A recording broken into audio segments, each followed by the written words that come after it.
सूरत कुमार योगी राम सूरत कुमार जय गुरु राया योगी राम सूरत कुमार योगी राम सूरत कुमार योगी राम सूरत कुमार जय गुरु राया योगी राम सूरत कुमार योगी राम सूरत कुमार योगी राम सूरत कुमार जय गुरु राया।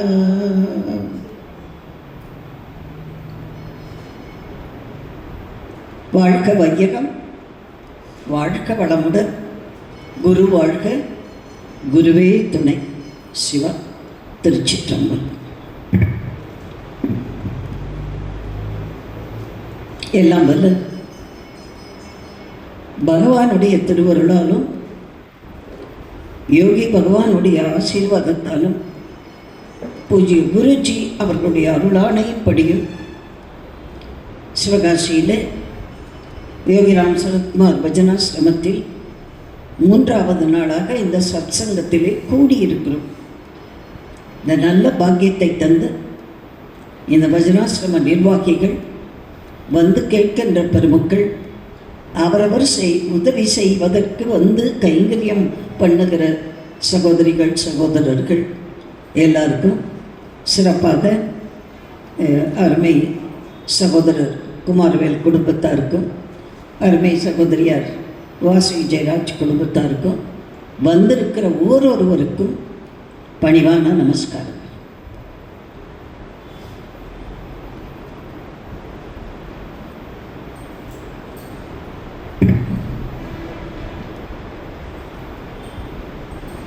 இன்னைக்கு தலைப்பு பேரும் பேரும். அம்மா பேர் சொல்லுவதற்கே பாக்கியம் பண்ணியிருக்கணும், அப்படித்தான் பகவான் சொல்கிறார். நீ யோகிராம்னு உன் வாயில் வந்ததுன்னா நீ பாக்கியசாலி. ஹரே ராமா ஹரே கிருஷ்ணான்னு வந்தா நீ புண்ணியசாலி.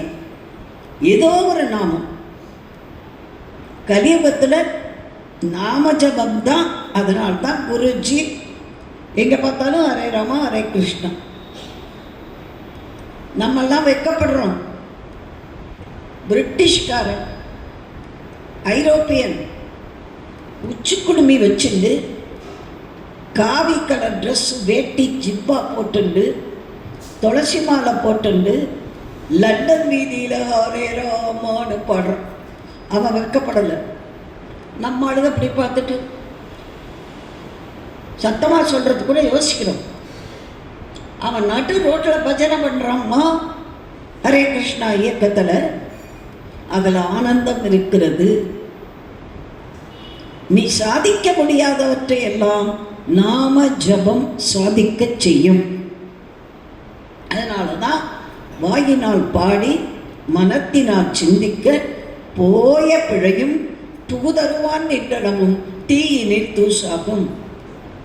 வாயினால் பாடு, மனசால நினை, கையால் எழுது. லிக்கித ஜபம்னு பேர். இந்த எழுதுறதுல மனத்துக்கு இன்னும் கான்சன்ட்ரேஷன் வரும். ஏன் தெரியுமா?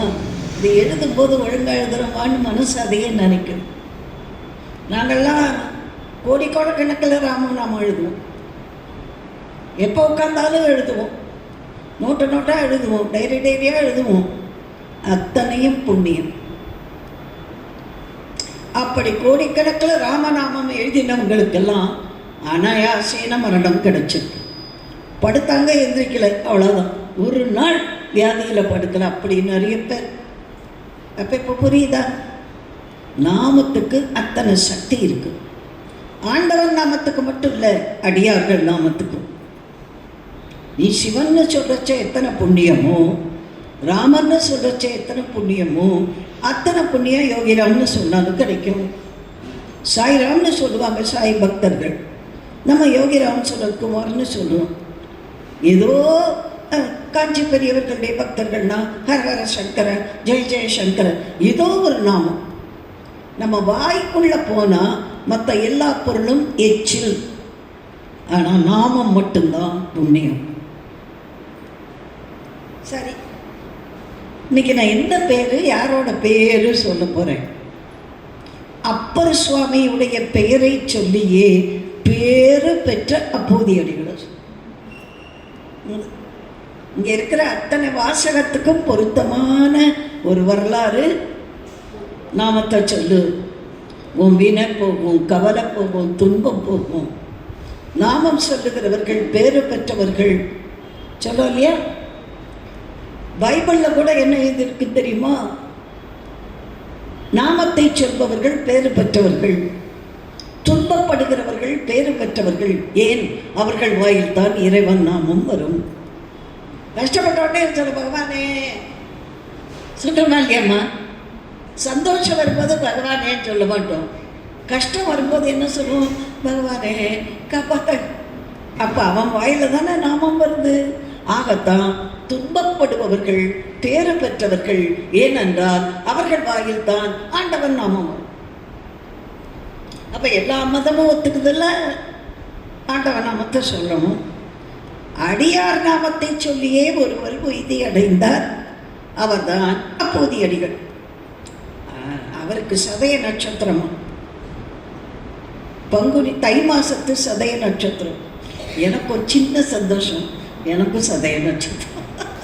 நாமெல்லாம் அவங்க ஆக முடியுமா? அவங்க கால் தூசி படுகிற தூசிக்கு கூட சமம். ஆனால் ஒரு சந்தோஷம் நமக்கு.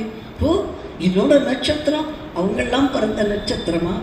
அப்பர் சுவாமி சித்திரை சதயம் இல்லையா? அப்பர் சுவாமி குரு பூஜை.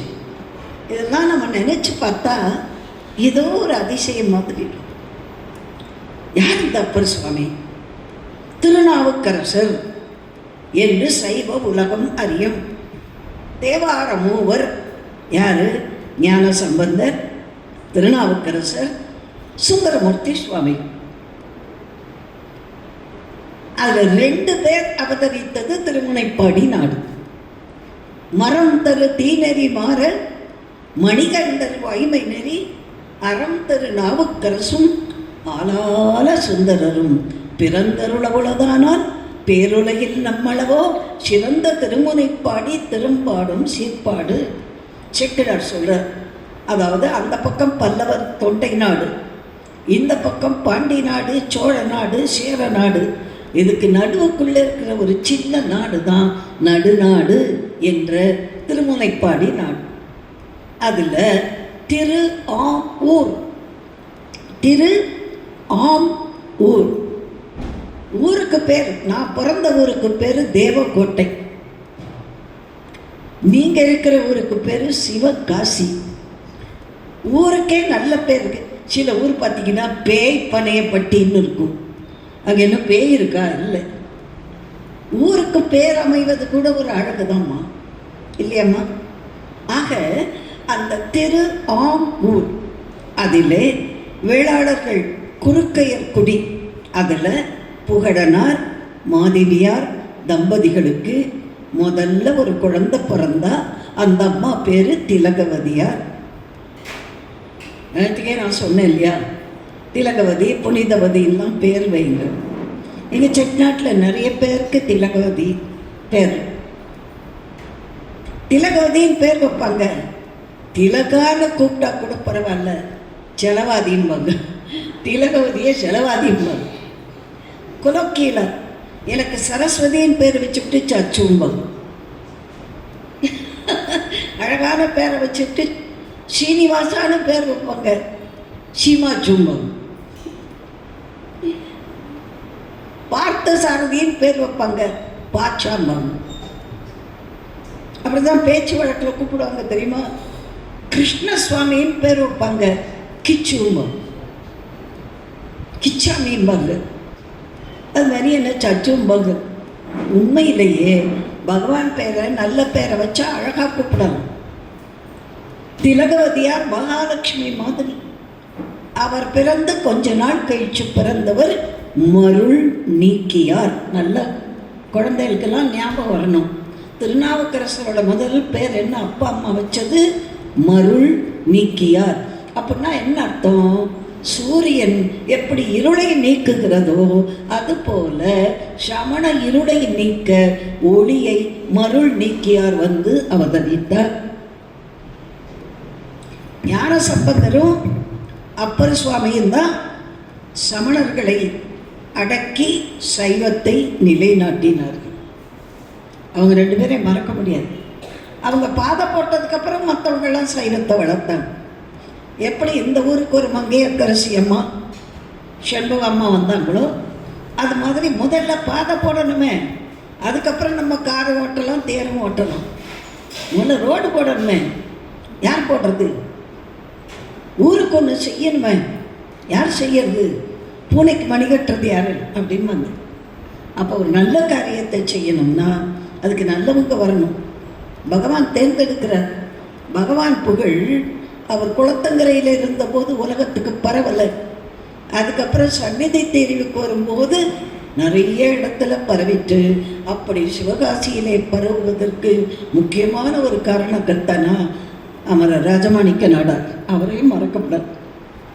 எங்களுக்கு அந்த வரலாறுலாம் தெரியுங்கிறதுனால அவங்க குடும்பத்தெல்லாம் நாங்கள் வணங்குறோம். ஏன்னா யாராவது அந்த ஊரில் அவங்க புகழை பரப்புறதுக்கு வேணும் இல்லையம்மா.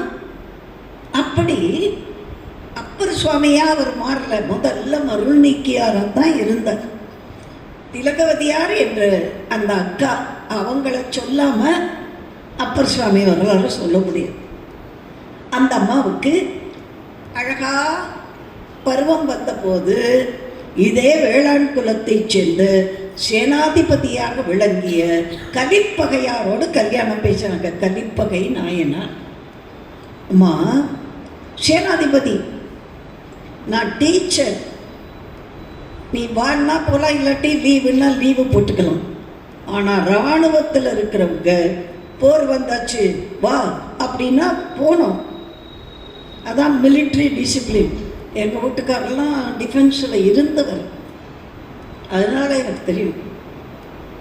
இப்போ போர் வரப்போகிறது, எல்லையில் தீவிரவாதிகளுக்கு இப்போ போர் நடக்குது, நீ வான்னா போய் ஆகணும். நான் வரமாட்டேன், எங்கள் அம்மாவுக்கு உடம்பு சரியில்லை, என் பொண்டாட்டிக்கு காய்ச்சல் வைக்கலன்னு சொல்ல முடியாது. Military discipline, undertaking. எப்போ கூப்பிட்டாலும் வரேன், ஆன் கால். சில ஆஸ்பத்திரியில் பார்த்தீங்கன்னா ரெசிடென்ஷியல் மெடிக்கல் ஆஃபீஸர்னு அங்கேயே இருக்கணும். அவர் போகிறதா இருந்தால் இன்னொருத்தரை நியமிச்சுட்டு போகணும். இப்போ சில அரசு ஆஸ்பத்திரியில் டாக்டர்களே இல்லை. வச்சுக்காதீங்க. எமர்ஜென்சின்னு சொன்னால் யாரோ இருக்கிற நர்ஸு ஊசி போட தெரியாமல் ஊசியை போட்டு கொண்டுட்டு போயிடும். இதெல்லாம் அவலாம் நாட்டில். வாத்தியார் லீவு போட்டால் பையன் செத்து போக மாட்டான். நான் டாக்டர் லீவை போட்டால் எமர்ஜென்சி வரும்போது பேஷண்ட் பரிசைட்டு கொடுக்காம போகிறவங்க எத்தனை பேர்? எல்லாம் அதுக்காகத்தான் அந்த வேலைக்கு போகும்போதே அவங்கக்கிட்ட அண்டர்டேக்கிங் கேட்குறாங்க. நான் இதை சேவையாக செய்வேன், கூப்பிட்ட நேரத்துக்கு வருவேன் அப்படியெல்லாம் சொல்கிறாங்க இல்லையா. அது மாதிரி தான் கலிப்பகையாருக்கு மன்னன் போர் வந்துடுதுன்னு கூப்பிட்டான்.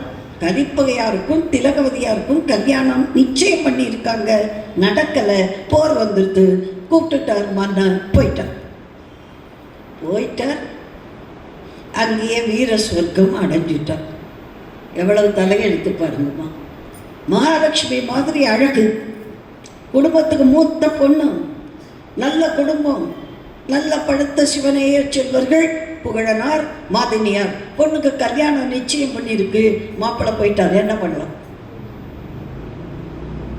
எவ்வளவு கொடுமை.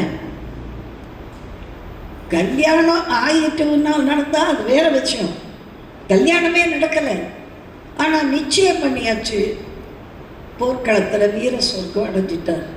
இந்த திலகவதியார் எழுந்தடிமா சொன்னாங்க, கல்யாணம் ஆச்சோ ஆகலையோ, தொட்டாரோ தொடலையோ, அவர் தான் எனக்கு கணவர். அவரே போன பிறகு எனக்கு வாழ்க்கை இல்லை, நானும் சாக போகிறேன்ட்டாங்க.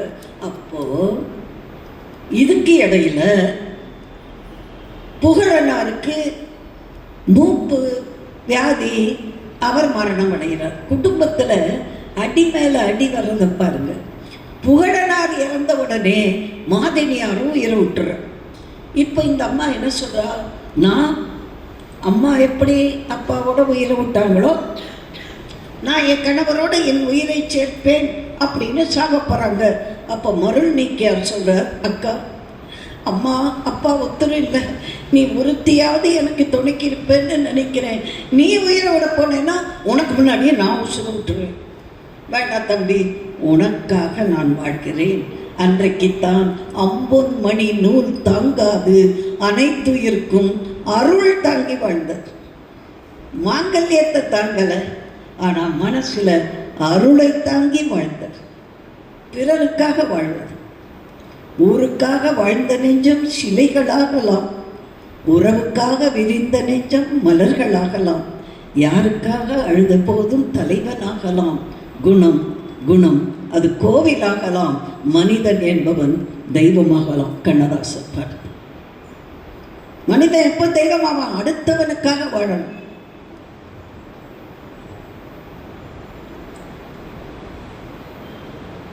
புரியுதா நான் சொல்றது?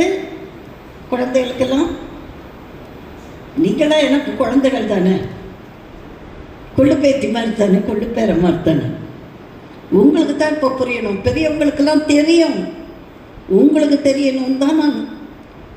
நான் ஆராய்ச்சி கட்டுரை படிக்கிறது பிஹெச்டிக்கார ஆளுக்கு, இப்போ கதையாக சொல்கிறது உங்களுக்கு. புரியுதா கண்ணா? நான் தேவாரம் பாடுறதோ திருப்புகழ் பாடுறதோ அதெல்லாம் பெரியவங்களுக்கு. இப்போ சினிமா பாட்டை சொல்கிறது யாருக்கு? உங்களுக்கு. புரியுதா? சரி. அடுத்தடுத்து புகழனார் இறந்து, மாதினியாரும் உடன் இறந்து, கலிப்பகையார் இறந்து விட்டார் என்று திலகவதியாரும் நான் உடன்கட்டை ஏறுவேன் என்னும் பொழுது தடுத்து மருள் நீக்கியார். நீங்கள் இருந்தால் நான் வாழ்வேன், இல்லை என்றால் நான் முன்னாடி போயிடுவேன். வேண்டாம் தம்பி, உனக்காக நான் வாடுறேன் என்று அம்பொன் மணி நூல் தாங்காது அனைத்து இருக்கும் அருள் தாங்கி மனைத்தவம் புரிந்தார். குடும்பத்தில் இருந்துட்டே தவம் பண்ணினா முடியுமா? முடியும். வீட்டில் இருந்து நாம சொல்ல முடியாது. சத்யசாய் பாபா சொல்லுவார், நீ சமைக்கும் போதே ராமநாமத்தை, முருகநாமத்தை, சிவன் நாமத்தை, அம்பாள் நாமத்தை சொல்லிட்டே சமைச்சா அந்த சாப்பாடு அமிர்தமாகும். அதையே நீ திட்டிண்டு, ஆமாம் இந்த வீட்டில் கொட்டி கொட்டி சோறு வடித்து அடுப்படியில் வெந்து எனக்கு உடம்பே போச்சு, எனக்கு உள்ளமே போச்சு, எனக்கு மனசே நொந்து போச்சு அப்படின்னு வேதனைப்பட்டுட்டே சமைச்சா சாப்பிட்றவங்களுக்கு வயிற்று வலி வரும். இப்போ புரியுதா? வீட்டில் அம்மா சமைச்சா நமக்கு வயிற்று வலி வரல, ஹோட்டலில் சாப்பிட்டா வயிற்று வலி வருது. அவன் மனசு கஷ்டத்தோடு சமைப்பான் அடுப்படியில் வந்து. ஆண்டவன் நாமத்தை சொல்லிட்டு சமைச்சா அது அமிர்தமாகும். நான் சமைக்கும் போதே பாட்டு பாடிட்டு சுலபம் சொல்லிட்டு தான் திருத்தணி 70 இத்தருடன் ஒருத்தன் மலை விருத்தன். என் பேத்தி கேட்ப, ஏன் பாட்டி நீ பாட்டு பாடிட்டே தான் சமைப்பியா? பாட்டு பாடலடி ஸ்லோகம் சொல்கிறேன். அதில் ஒரு சந்தோஷமா நீங்கள் சமைக்கும் போது நிஜமாவே யோகி ராம் சுரத்குமார் அப்படி சொல்லிகிட்டே சமைங்கோ, அன்றைக்கி அமிர்தம் மாதிரி இருக்கும் சாப்பாடு. ஆண்டவன் நாமத்தை சொல்கிறத நாமம் சொல்லும். அதைத்தான் பகவான் சொன்னார், அதைத்தான் குருஜி சொன்னார், அதைத்தான் எல்லா ஞானிகளும் சொன்னாங்க. இந்த ஏழையும் அதைத்தான் சொல்லும், நாமத்தை சொல்லும். இதோ ஒரு நாமம் ஒன்றுமே சொல்லியா? ஓம் மட்டுமாவது சொல்லுங்க. 2 எழுத்து சொல்றீங்களா? ராமா. 3 எழுத்து சொல்றீங்களா? முருகா. 4 எழுத்து சொல்றீங்களா? நாராயணா, கிருஷ்ணா. 5 எழுத்து சொல்றீங்களா? நமசிவாய. 6 எழுத்து சொல்றீங்களா? சரவண பவா. அஷ்டாச்சரம் சொல்லணுமா? ஓம் நமோ நாராயணாய. ஏதாவது ஒன்று சொல்லுங்களேம்மா, உங்களுக்கு எது பிடிக்குமோ சொல்லுங்க. அப்போ எப்போ நம்ம நாமத்தை சொல்கிறோமோ அப்போவே நம்ம வினையெல்லாம் ஓடி போச்சு. குலம் தரும், செல்வமும் தந்திடும். ஏன்னா ஒரே சிவநாமமே சொல்லிகிட்டே இருக்கீங்க, ஒரு பெருமாள் நாமம் கூட வரலையேன்னு நினைக்க வேண்டாம்.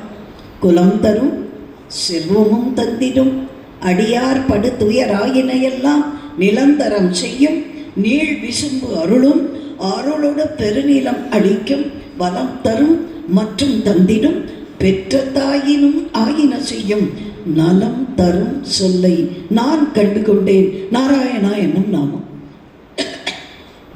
புரியுதா? இத்தனை பலன் தரும்போது நாமத்தை சொல்றதுக்கு என்னம்மா கஷ்டம்? நெருப்புல நிற்க போறீங்களா? தண்ணிக்குள்ள நிற்க போறீங்களா? பாரத்தை சுமக்க போறீங்களா? ஒன்றும் கிடையாது. சொல்லுங்க. ஒருத்தர் ஏத்தாப்புல பார்க்கும்போது ஹலோ எப்படி இருக்கீங்க அப்படின்னு கேட்கறத விட வாழ்க வளமுடன் நல்லா இருக்கு அப்படின்னு சொல்லுங்க. இல்லை யோகிராம் சுரத்குமார், ஒன்றும் இல்லை சாய்ராம், முருகா, சிவா, ஏதாவது ஒன்றை சொல்ல நமக்கு பழக்கத்தில் வரணுமா? பழக்கம்.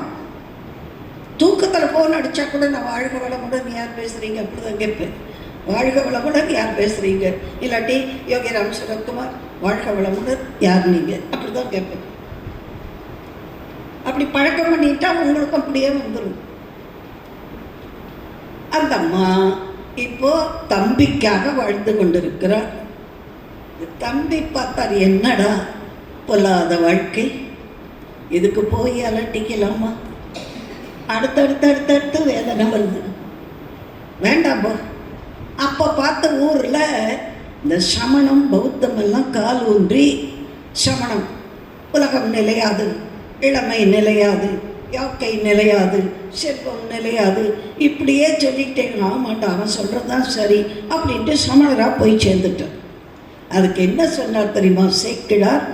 நம்பர் அருளாமையினால் புறச்சமயத்துக்கு போனார். சிவபெருமான் அருள் தராததால் வேற மதத்துக்கு போயிட்டார். அப்போ நாமெல்லாம் மதம் மாறாமல் இருக்கிறோம் என்றால் சிவன் நமக்கு அருள் செய்திருக்கிறார்னு அர்த்தம். அவன் அருளாலே அவன் தாழ் வணங்கி. அப்போ அவரை வேண்டதுக்கு ஒரு அவர் தான் அருள் செய்யணும். அம்மா நான் ஒன்னே ஒன்று சொல்கிறேன், சினிமாவுக்கு போனோம்னா எத்தனை தடை வந்தாலும் புறப்பட்டு போயிடுவாங்க. பார்த்துருக்கீங்கல்ல, தீபாவளி அன்னைக்கு படம் ரிலீஸு, அம்மா டிக்கெட் வாங்கியிருக்கேன் 1000 ரூபாய்க்குவான் புள்ள. வந்துட்டேட்டா எந்த வேலை இருந்தாலும் அப்படியே போட்டுவிட்டு காலையில் பலகாரம் பண்ண எண்ணெய் சட்டி அப்படியே கிடக்கும், காலம்பரை கட்டின புதுப்படவை அங்கே கிடக்கும், டபக்குன்னு ஒரு சேலையை மாற்றிக்கிட்டு கிளம்பிடுவோம்.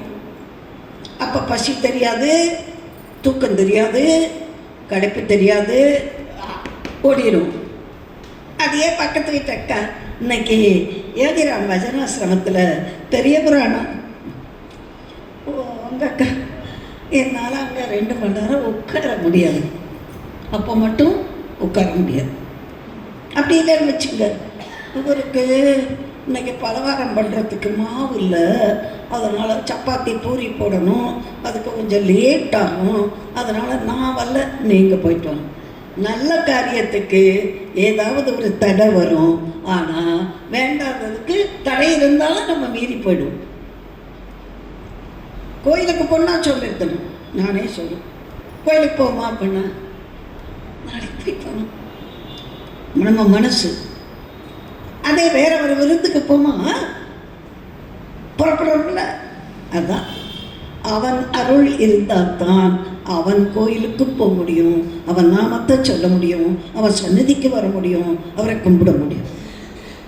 அப்போ நம்பர் அருளாமையினால் புறச்சமயத்துக்கு போயிட்டார். இந்த அம்மா அழுக திருவதிகை வீரட்டான தாண்டவனை பார்த்து, சுவாமி தம்பி உயிர் வாழணும்னு தானே நான் வாழ்த்தேன், அவன் என்ன விட்டுட்டு சமணத்துக்கு போயிட்டானே, சிவா ஒன்றை கும்பிட ஒரு தம்பி இருக்கான்னு நினைச்சேனே, அவன் இப்படி புறச்சமயத்துக்கு போயிட்டானே.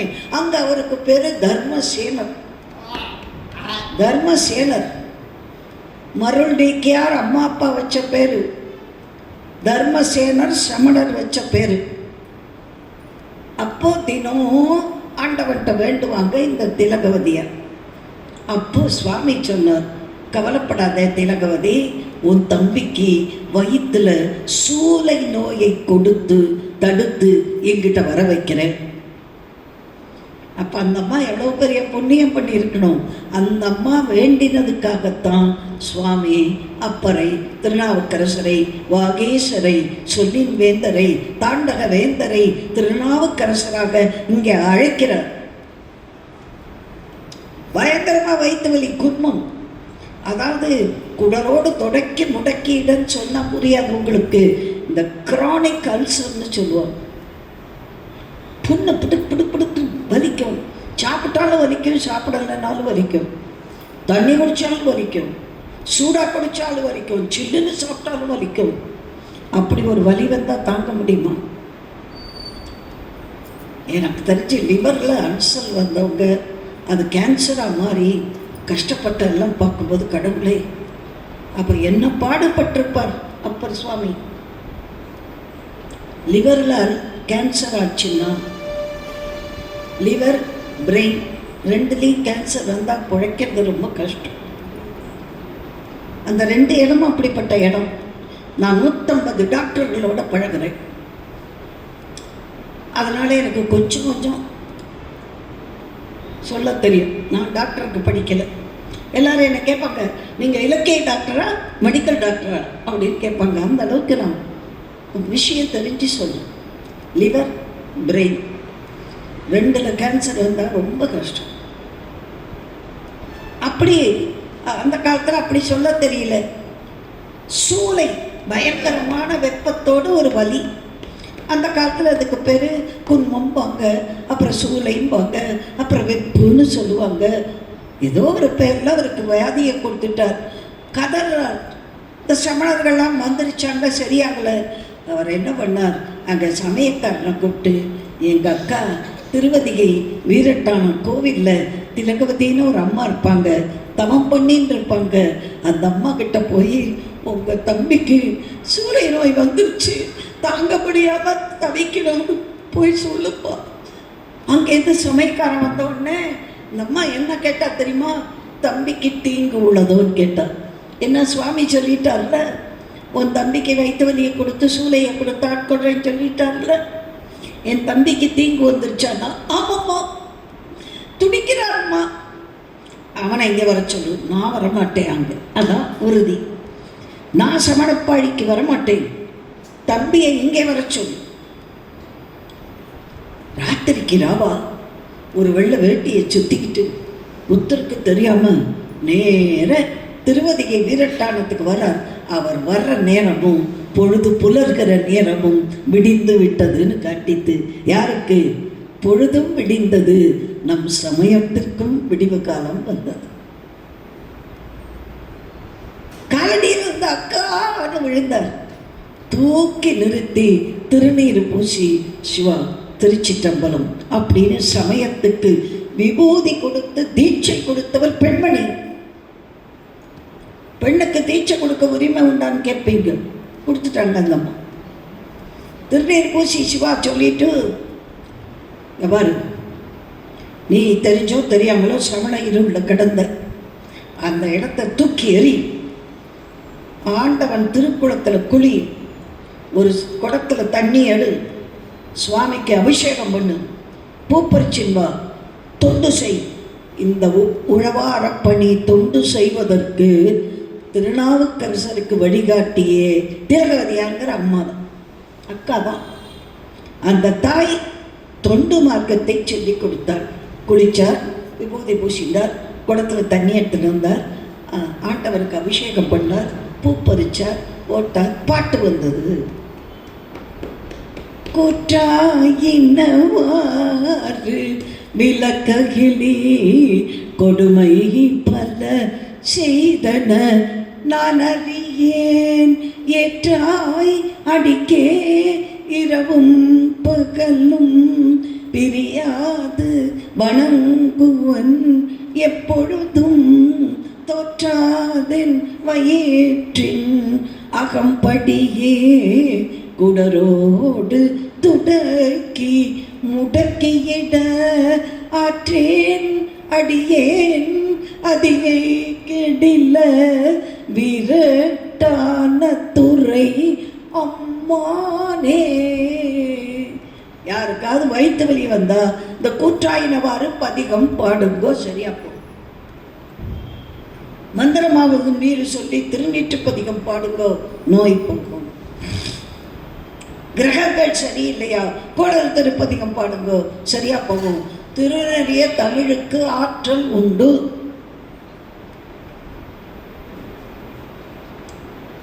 நான் பெருமைக்காக சொல்ல வரல.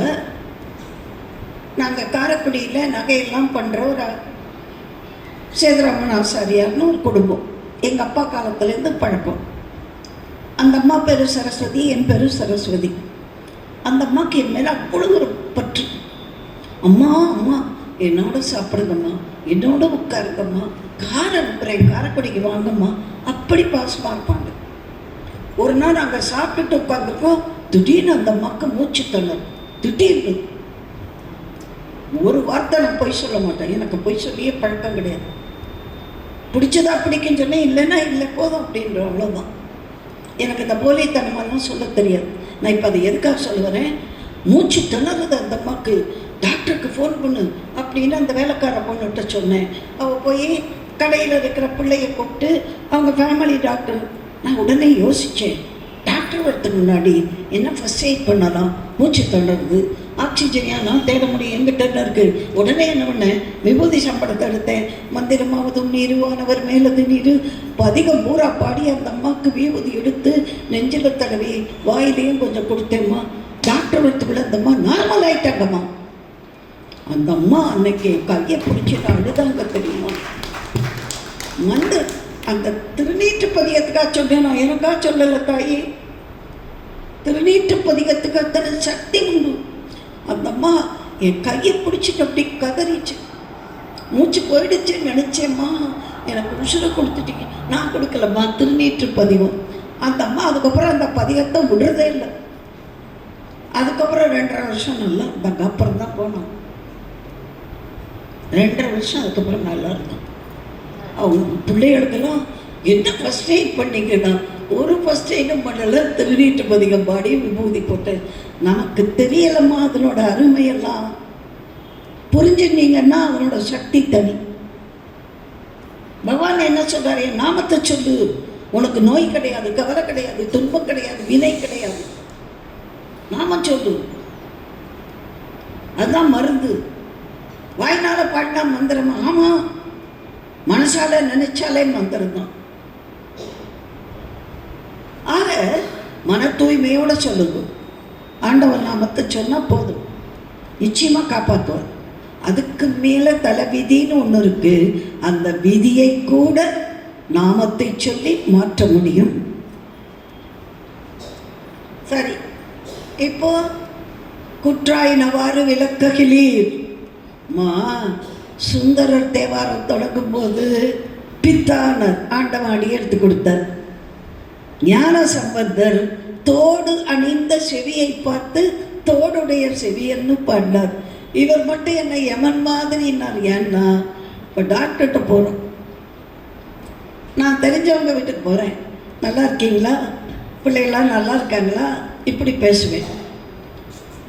ஒரு கல்யாண வீட்டுக்கு வரேன், வாழ்க வாழ்க, மணமக்கள் பல்லாண்டு வாழ்க அப்படின்ட்டு.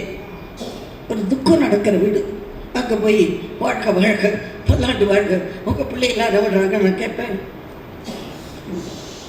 என்னாச்சு, ஏன் அப்படி பேசுவேன். எந்த இடத்துக்கு போய் பேசுகிறோமோ அதுக்கேற்ற மாதிரி பேசணும். இப்போ டாக்டர்கிட்ட நான் போகிறேன், டாக்டர் ஹவ் நல்லா இருக்கீங்களா, இப்படியா நான் கேட்பேன். டாக்டர் 3 நாளாக இந்த தோல் ஒரு வலியத்தானு சொல்ல ஆரம்பிப்போம். டாக்டர்கிட்ட போனோம், இவருக்கு என்ன வயிற்று வலி. அப்போ doctor of all doctors Vaidyanathan மந்திரமும் தந்திரமும் மருந்துமாகி தீரா நோய் தீர்த்தருள வல்லான். அந்த ஆண்டவன்கிட்ட போன உடனே எமன் மாதிரி என்னை போட்டு வாட்டுதே. அதனால தான் கூற்றாயினவாறுன்னு ஆரம்பித்தேன். புரியுதா? ஒவ்வொருத்தர் தேவாரம் ஒரு மாதிரி இருக்கிறதுக்கு காரணம் தான். கூற்றாயினவாறு விளக்ககிலீர் என்ற பதிகம் யாருக்கு வயிற்று வலி வந்தாலோ வெப்பு நோய் வந்தாலோ தாராளமாக இறைவனை சிவனை வேண்டி திருநீர் பூசி சொல்லுங்கோ. விதியை மாற்ற முடியுமோ முடியாதோ, வலியவாவது கொஞ்சம் குறைச்சிக்கணும். என்ன நான் சொல்றது, பகவான் ரமணருக்கு இந்த இடத்துல ராஜா படவை கட்டி வந்துருச்சு, ஆப்ரேஷன் பண்ணணும். அவர் என்ன சொன்னார், நீங்கள் பாட்டு பண்ணீங்க. ஐயோ, மேஜர் ஆப்ரேஷனுக்கு அனஸ்தீஷியா ஒன்றும் வேண்டாம், நான் பாட்டு என் உடலை பற்றின சிந்தனையே இல்லாமல் இருப்பேன், நீங்கள் பாட்டு பண்ணுங்க. நாங்கள் அது மாதிரி எல்லாராலையும் முடியுமா? காந்தியடிகளுக்கு ஒரு தடவை அந்த மாதிரி ஒரு ஆப்ரேஷன் டாக்டர்ஸ் சொன்னாங்க, நாங்கள் மயக்க மருந்து ஒன்றுமே வேண்டாம், நான் ராம் ராம் ராம் ராம் சொல்லிகிட்டே இருப்பேன், எனக்கு வலியே தெரியாதுன்னார். அப்போ என்ன அர்த்தம்? ஆண்டவன் நாமத்தை சொல்லும் பொழுது, இறைவனோடு லயித்து இருக்கும்போது நமக்கு புற வலிகள் தெரியாது. இப்போ அவருக்கு வலி குறைஞ்சு போச்சு. ஜலம் பூவோடு தூபம் மறந்தறியேன், தமிழோடு செய்பாடல் மறந்தறியேன், நலம் தீங்கினும் உன்னை மறந்தறியேன், என் நாமம் உன் நாவில் மறந்தறியேன். நம்ம மறக்க மாட்டேன் மறக்க மாட்டேன் மறக்க மாட்டேன். கொஞ்ச நாள் எதிர்பாசனைக்கு போயிட்டேன், இனிமே மறக்க மாட்டேன் என்று அப்படி ஆண்டவனை வேண்டுகிறார். அக்காவுக்கு சந்தோஷம். இப்போ சுவாமி என்ன சொன்னார்? திருநாவுக்கரசு என்று உலகேடும் நின் நாமம். உலகம் பூரா என்ன உன்னை எப்படி கூப்பிடும்?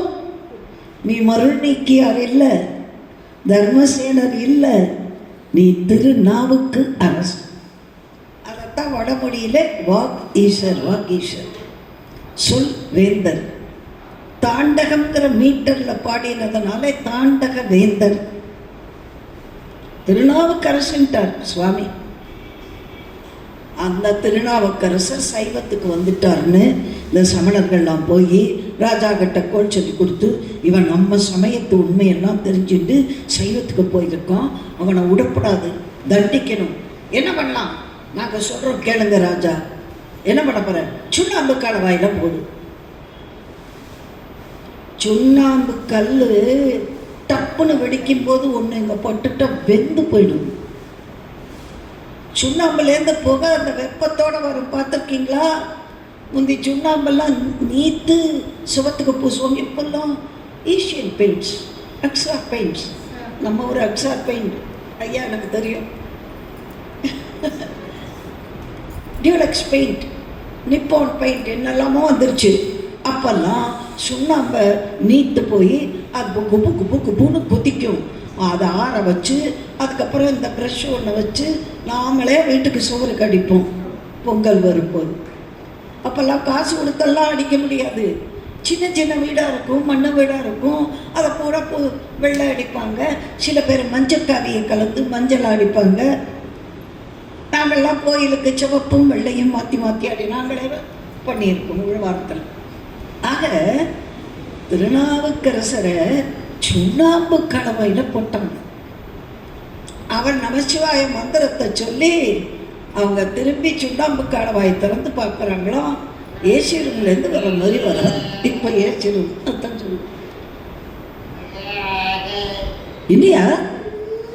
சுண்ணாம்பு கலவையில் நீ நீத்து போயிருப்பேன்னு நினச்சா அப்படியே பூ பார்த்து நீ வெளியே வர்ற. என் சிவநாமம் மாசில் வீணையும் மாலை மதியம் வீசு தென்றலும் வெங்கிளம்பேனிலும் மூசுவண்டரை பொய்கையும் போன்றதே ஈசன் எந்தை இணையடி நீழலே. மாசில் வீணை டைம் டைம் நம சிவாய வீணை வாசிக்கிற மாதிரி இருந்துதான். மாலை காலத்து சந்திரன் குழுக்குழுன்று கொல்லிய பார்க்க அது மாதிரி இருந்துதான். தென்றல் காற்று கமக்கமான வாசனையை கொண்டு வரும் இல்லையா பூச்செடியிலேருந்து, அது மாதிரி வாசனையாக இருந்தலாம். இளவேனில் காலம் உடம்புக்கு எவ்வளவு சுகமாக இருக்குமோ அப்படி இருந்ததாம். மூசு வண்டரை பொய்கை தீர்த்தம் எப்படி சுவையாக இருக்குமோ அது மாதிரி நாக்குக்கு, ஆக மூக்குக்கு, நாக்குக்கு, கண்ணுக்கு, உடம்புக்கு எல்லாத்துக்குமே இனிமை தந்தது நமசிவாயம் மந்திரம். நல்லா உட்காருங்க, நல்லா ஃப்ரீயாக உட்காருங்க. நிறைய இடம் இருக்குது பகவான் சந்நிதியில், நமக்கு நிறைய இடம். ஆக மாசில் வீணையும் மாலை மதியமும் வீசு தென்றலும் வீங்கு இளவேனிலும் மூசு கொண்டதை பொய்கையும் போன்றதே ஈசன் எந்த இணையடி நீரில் அப்படின்னார். ஏய் இவன் என்ன தந்திரம் பண்ணுறான், இவனை வேற விஷயம் பண்ணணும், என்ன யானையை விட்டு இடறவை. அந்த யானை அப்படியே கோபத்தில் வருது. நம சிவாயவாள், நம சிவாயவாள். அது என்ன பண்ணிச்சு? தும்பிக்கையை துப்பி ஆசீர்வாதம் பண்ணிட்டு வந்த வழியில் நம்மளை பார்த்தா யானை மிதிக்கும். அவரை பார்த்த உடனே வணங்கிட்டு போயிடுது. நம்ம 10 ரூபாயை அது தும்பிக்கையில் வச்சா அவன் பாகன்ட்ட கொடுத்துட்டு அப்புறம் தான் நம்ம தலையை தொடும். அதை நல்லா பழக்கியிருப்பான். காசு கொடுத்த உடனே வாங்கிட்டு நம்ம தலையில் வைக்கணும். இல்லாட்டி வைக்காதம்மா அப்படின்பா. உடனே இப்படி நீட்டணும். அதில் 10 ரூபா காசு வச்ச உடனே அவன்கிட்ட கொடுத்துட்டு அப்புறம் தான் அவனை எவ்வளோ அழகாக 5 அறிவுடைய மிருகத்தை எப்படி ப்ராக்டிஸ் பண்ணி பழக்க வச்சுக்கு நம்மளை பணம் வாங்குறது எவ்வளோ அழகாக வாங்குறான் பாருங்க. நம்மளுக்கு யானை ஆசீர்வாதம் பண்ணால் சந்தோஷம். அதுக்காக நம்ம 10 ரூபாய் அவனுக்கு பழப்பு. வாகனுக்கு திருநாளைக்கு யானை வந்தால் திருநாள்காரன் ஒன்றும் கொடுக்க மாட்டான். 2 தழைக்கட்டை கொடுத்துட்டு இவனுக்கு சோத்தை கொடுத்துட்டு போயிடுவான். இந்த 10 யாராவது கொடுக்குறாங்கல்ல, அதுதான் அவனுக்கு கொடுக்க. ஒரு ஜீவனுக்கு ஒரு கவளமாவது போடுவான்லம்மா. ஆனால் எனக்கு பாவமாக இருக்கும். அவ்வளோ பெரிய மிருகத்தை ஒரு கம்பு அங்குசத்தை வச்சு ஆட்டுறாங்க. பாவம். இந்த சர்க்கஸில் அதை காலை மடக்கிட்டு ஸ்டூலில் உட்கார சொல்லுவான். எனக்கு பாவமாக இருக்கும். அந்த இத்தனோட ஸ்டூலுக்குள்ளே அந்த உடம்பை மடக்கின்னு உட்கார்றது பார்த்தீங்களா, பாவம். சரி வராங்க. சினிமாவில் போய் 1000 ரூபாய்க்கு டிக்கெட் வாங்குவோம். இந்த சர்க்கஸில் ஒரு 20 ரூபா டிக்கெட் வாங்குறது. அது அவங்க தான் உழைப்பு, உடல் உழைப்பு. நான் இதெல்லாம் யோசிப்பேன். பாவம். அவங்க அந்த உடம்பை, அந்த பொண்ணுகள்லாம் காரணம் தப்பினா மரணம் இல்லையா? இந்த பாரில் விளையாடும் போது டப்புன்னு விழுந்தா காலு கை போச்சேம்மா, லைஃப் போயிடும். ஆனால் அந்த ரிதம், அந்த டைமிங் இருப்பாங்க. இவ அப்படி போக அவன் வர, இவ அதை பிடிச்சி கைவாது. இதெல்லாம் பெரிய டைமிங். ஒரு செகண்ட் முன்பின்னா இருந்தால் போச்சு. சர்க்கஸில் நான் ரொம்ப ஈடுபடுவேன். சினிமாவில் எனக்கு அவ்வளோ ஈடுபாடு கிடையாது. சினிமாங்கிறது போலி, அது அசல். அவங்க படுற கஷ்டம், சரியான சாப்பாடு, சரியான தூக்கம் கிடையாது. அவங்க ஊரை விட்டு ஊர் போவாங்க. அந்த மிருகங்களுக்கும் சரியான சாப்பாடு இல்லைன்னா பாவம் இல்லையா? அதை ஸ்டூலில் உட்கார சொல்லுவான் பாருங்க. ரொம்ப பாவமாக இருக்கும். இத்தனோண்டு ஸ்டூல்மா, அந்த அவ்வளோ பெரிய உடம்பை அதை பேலன்ஸ் பண்ணி உட்காரணும் தெரியுமா? இவ்வளோ பெரிய சேர்லேயே நமக்கு ஒழுங்காக உட்கார தெரியாது, விழணும். இதெல்லாம் நான் எதுக்கு சொல்ல வரேன்? உலகியலில் கொஞ்சம் சில எடுத்துக்காட்டுகள் நான் சொல்கிறது எதுக்குன்னா, நம்ம வாழ்க்கையில் என்னைக்காவது அதை பார்க்கும்போது உங்கள் மனசு தெரியும், இந்த அம்மா சொன்னாங்களே அப்படி. யானை வந்தது, வணங்கிட்டு போயிடுச்சு. அடுத்து விஷம் கலந்த பாற்சோரை கொடுத்தாங்க. வஞ்சனை பாற்சோராக்கி வழக்கிலா அமனரிட்ட நஞ்சு அமுதாக்கி வைத்தார் நனிபள்ளி ஈசனாரை. விஷம் கலந்த சோத்தை டபக்குன்னு வாங்கி சாப்பிட்டுட்டு நம சிவாய் வாழ்கனர். அப்படியே விஷம் பூரா அமிர்தம் ஆயிடுத்து. அப்பத்தான் சொன்னார், அரணார் அடியார்க்கு அஞ்சுவது யாதொன்றுமில் அஞ்ச வருவதும் இல். அது யானையை நீ அனுப்பினாலும் சரி, விஷத்தை கொடுத்தாலும் சரி, அது என்ன ஒன்றும் பண்ணாதுன்னார். கல்லில் உட்காத்தி வச்சு சங்கிலியால் கட்டி கடலில் தள்ளிட்டு வந்துட்டாங்க. இவன் கப்பல் வரத்துக்கு முன்னாடி கல் முதந்து வந்துருச்சு. கல் முதக்குமா? எப்படி முதந்தது?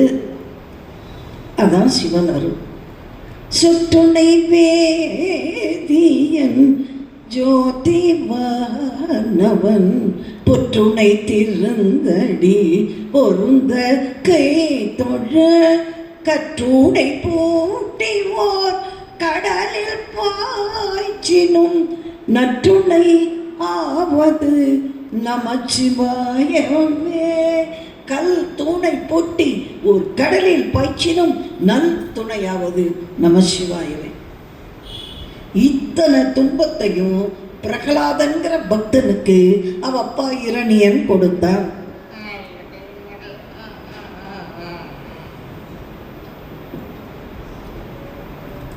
ஒரே சிவன் சிவன் சொல்றீங்களேங்கிறீங்களா? நாராயண மந்திரத்தை சொல்லி தந்த குழந்தை இத்தனை துன்பமும் நெருப்பில் போட்டான், பாம்பை வச்சு கடிக்க வச்சான். அவள் அம்மாவையே வச்சு விஷம் கலந்த பாற்சோற்றை கொடுக்க சொன்னான். கல்லுலையும் கட்டி கடல்லையும் போட்டான். அத்தனையிலேருந்தும் நாராயண மந்திரம் பிரகலாதனை காப்பாற்றிட்டு, நமச்சிவாய மந்திரம் திருநாவுக்கரசரை காப்பாற்றிட்டு. சிமிலாரிட்டி. நாராயண மந்திரத்துக்கு அத்தனை பெருமைன்னு கம்பர் யுத்த காண்டத்தில் வால்மீகி சொல்லாத இரணியன் வதைப்படலத்தை கொண்டு வந்து நரசிம்மாவதாரத்தை பிரகலாதனை சொல்றார். அந்த பிரகலாதன் தான் கலியுகத்திலே ராகவேந்திர சுவாமிகளாக வந்து அவதரித்தார். இன்னைக்கு ரதத்தில் ராகவேந்திரர் கோயிலில் போனீங்கன்னா மந்திராலயத்தில் பிரகலாத குழந்தை தான் அந்த ரதத்தில் வருவார். ஏன்னா பிரகலாதன் தான் கலியுகத்தில் ராகவேந்திர சுவாமிகளாக வந்தார். எல்லாரும் மகான்கள்மா, நம்ம காத்தூசி கூட இல்லை. நம்ம யார் குருவை பற்றி குறைச்சி சொல்ல? ஒரு குருவை பிடிச்சிக்கோ, அதுக்காக மற்ற குருவை நிந்தை செய்யாதீர்கள். அதுதான் பகவான் சொல்றார். நீ எந்த குரு வேணாலும் பிடிச்சிக்கோ, குருவுக்குள்ள தெய்வம் இருக்க. குருவினுடைய அருளை நம்புகிறவனுக்கு எந்த கவலையும் இருக்காது, அவர் பார்த்துக்குவார். ஆக இத்தனை துன்பத்திலிருந்தும் அவர் மீண்ட உடனே மன்னனுக்கு புத்தி வந்தது. சாமி, உங்களை எது காப்பாத்துச்சின்னார்? சிவநாமம், நமசிவாய நாமம் அப்படின்னார். உடனே ராஜா சொல்லிட்டாரு, டேய், நீங்கள்லாம் இத்தனை சோதனை பண்ணீங்களே, அவர் மீண்டு வந்தது சைவத்திலேருந்து தானே, நான் சைவன் ஆயிட்டேன்னா. இப்போ எல்லாரும் சைவன் ஆயிட்டாங்க. ராஜா எப்படியோ அப்படித்தானமா மக்கள்.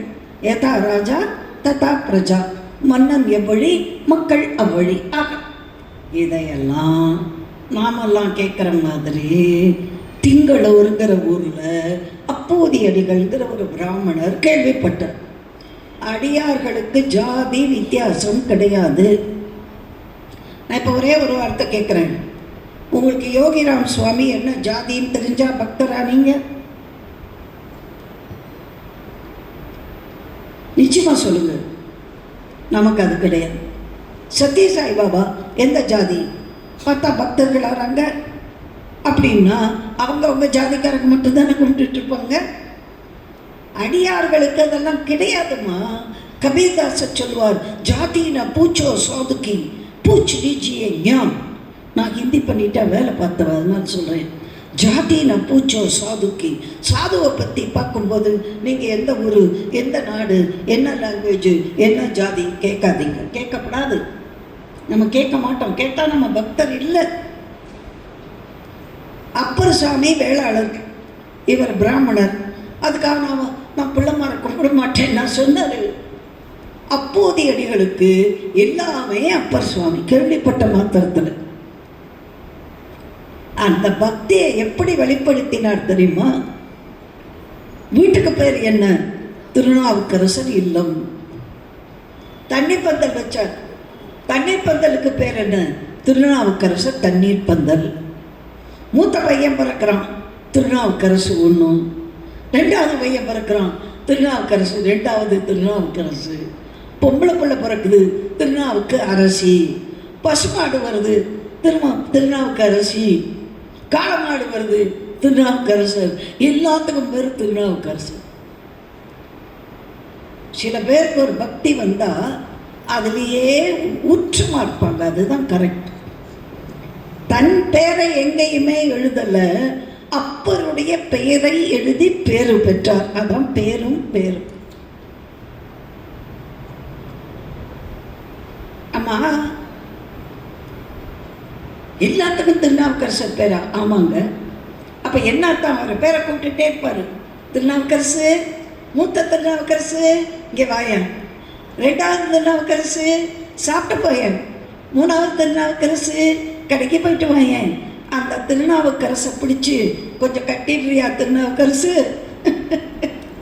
அந்த திருநாவுக்கரசி பசுமாடு, இந்த திருநாவுக்கரசின்னு சொன்னது பையன். அந்த திருநாவுக்கரசிய கட்டிடுறியா திருநாவுக்கரசு? புரியுதா? அம்மா, சில சமயம் குலதெய்வம் பேரைத்தான் வைப்பாங்க மூத்த பிள்ளைக்கு. குலதெய்வம் பேரைத்தான் மூத்த பிள்ளைக்கு வைப்பாங்க. இப்போ செட்டிநாட்டில் மூத்த பிள்ளைக்கு பழனியப்பன் பேர் வச்சிருக்கார். பழனி, அவருக்கு மூத்த பிள்ளை பிறந்தா அவன் பேரும் பழனியப்பன். அப்போ எப்படி இனிஷியல் போடுவான்? பழனியப்பன் போடுவான். நமக்கு ஆச்சரியமாக இருக்கும். இங்கிலாண்டில் என்ன பண்ணுவான் தெரியுமா? ஜார்ஜ் 1, ஜார்ஜ் 2, அப்படிதான். 5ஆம் ஜார்ஜ் சக்கரவர்த்தின்லாம் சொல்கிறோமே. எல்லா நாட்டிலையும் இந்த பழக்கம். அப்போ எங்கே பார்த்தாலும் திருநாவுக்கரசு. நல்ல வசதியானவர். இப்போ சில பேர் ரசிகர் மன்றம் வைப்பான். யாருக்கு? நடிகனுக்கு. அப்போ என்ன சொல்லுவான், அவனோட ஃபோட்டோ எடுத்துன்னு எல்லாத்தையும், அவர் யார் தெரியுமா, தளபதி நமக்கு ஃப்ரெண்டு அப்படிம்பான். அதை வச்சு நான் வேற காரியம் சாதிப்பான். அவருக்கு எதுவுமே தேவையில்லை, வசதியான வாழ்க்கை, நல்ல தர்ம சிந்தனை, நல்ல குணம், களவு, பொய், காமம், கோபம், எந்த தப்பும் கிடையாது. ஒரே பக்தி திருநாவுக்கரசர் மேலே. ஏன்? சமணத்துக்கு போயிட்டு ஆண்டவனாலேயே ஆட்கொள்ளப்பட்டு மன்னன் இத்தனை துன்பம் தந்த போதும் திருத்தொண்டினாலே, உழவார பணி செய்வதாலே, திருமுறைகள் பாடுவதாலே இன்றைக்கு உலகத்துக்கு ஒரு எடுத்துக்காட்டாக இருக்கிறாரே, அந்த திருநாவுக்கரசரை தெய்வமாக கொண்டார். இத்தனை தடைகள்லையும் ஜெயிச்சு வந்தார். அவர் பேர் திருவையாற்றுக்கு வந்தார். அப்பர் சுவாமி திருப்பழனங்கிற ஊருக்கு வந்தார். இந்த திருப்பழனத்தில் அப்பூதி அடிகள் பரம்பரையைச் சேர்ந்தவர்கள் இன்றைக்கு இருக்கிறார்கள். அந்த ஊர் சுவாமிக்கு பேர் ஆபத் சகாயம். அந்த வாத்தியார் ஆபத் சகாயம்னு தமிழ் ஆசிரியர். அவர் அப்பூதி அடிகளுடைய எத்தனையோ 14வது தலைமுறையோ அவங்களெல்லாம் நான் போய் பார்த்துருக்கேன். அவர் இறந்துட்டார், அவர் குடும்பம் இருக்கு. அவர் திருவையாற்றில் தமிழாசிரியராக இருந்தார். எல்லாரும் சொன்னாங்க அப்பூதியடிகள் பரம்பரை. அப்பூதியடிகள் வாழ்ந்த வீடு இருக்கு, அப்பூதியடிகள் வச்ச தண்ணி பந்தல் இருக்கு. அங்கே திருப்பழனத்துக்கு வரார். தாகம் இருக்கு. இப்போனா மினரல் வாட்டர் பாட்டில். நாங்கள்லாம் முந்தி தண்ணி எடுத்துகிட்டு தான் போகணும். பஸ்ஸுலெல்லாம் போகும்போது ஹேண்ட்பேக்கில் ஒரு சின்ன பாட்டில். அப்போ இந்த மாதிரிலாம் கிடையாதுங்க. சும்மா சாதாரண ஒரு பாட்டில் அல்லது இந்த டம்ளர் ஃப்ளாஸ்க்கு. கூஜா, நாங்கள் கச்சேரிக்கெல்லாம் போகும்போது கூஜா எடுத்துன்னு போவோம். அதில் பால் சூடாக விட்டுன்னு போவோம். நிறைய கச்சேரிக்காரெல்லாம் வெள்ளி கூஜாவில் கொண்டு போவாங்க. நாங்கள்லாம் எவ்வளோ கூஜா, நாங்கள்லாம் வெள்ளி வாங்கிறதுக்கு போவோம். நான் சாதாரண கொடுப்போம். ஆக நாங்கள் இந்த பிளாஸ்டிக் பாட்டில் அல்லது இந்த வெங்கல கூஜா, எவர்சிலர் கூஜா அப்படிலாம் எடுத்துகிட்டு போவாங்க. லாங் டிஸ்டன்ஸ் போகிறவங்க கூட அப்படி தான் தண்ணி எடுத்துகிட்டு போவாங்க. நார்த்துக்கு போகிறவங்கெல்லாம் மண்ணில் பானை மாதிரி இருக்கும், இப்படி முகம் மாதிரி இருக்கும், மூடி போட்டு அதில் தான் தண்ணி எடுத்துகிட்டு போவோம். அங்கெல்லாம் போக போக வெப்பம் ஜாஸ்தியாக இருக்கும் ட்ரெயினில். இப்போல்லாம் ஃப்ளைட்டில் போகிறோம், அப்போல்லாம் ட்ரெயினில் போனோம். அப்போ இந்த மண் பானையில் தண்ணி பிடிச்சி அதில் ஈர துணியை சுற்றி ஜில்லுன்னு இருக்குன்னு குடிப்போம். அதில் அப்படி பானையில் முகமெல்லாம் சிங்க முகமெல்லாம் போட்டிருக்கோம். அதுக்கு ஒரு பானை, நான் காசிக்கு போகும்போது அப்படி ஒரு கூஜா பானை வாங்கினேன். அதுக்கு பேரே சிங்கமுகன்னு வச்சுட்டு, சிங்கமுகன் எடுங்க நல்லது குடி. நம்ம புராணம் படித்ததுனால அந்த கூஜாவுக்கு பேர் சிங்கமுகன். அது அப்படி இருக்கும். அதை வச்சு தான் இதெல்லாம் எதுக்கு சொல்லுவேன், நான் ஒவ்வொரு காலத்துக்கும் மாற்றம் இருக்கும். இவருக்கு தண்ணி தாகம், பார்த்தா தண்ணீர் பந்தல். திருநாவுக்கரசர் தண்ணீர் பந்தல்.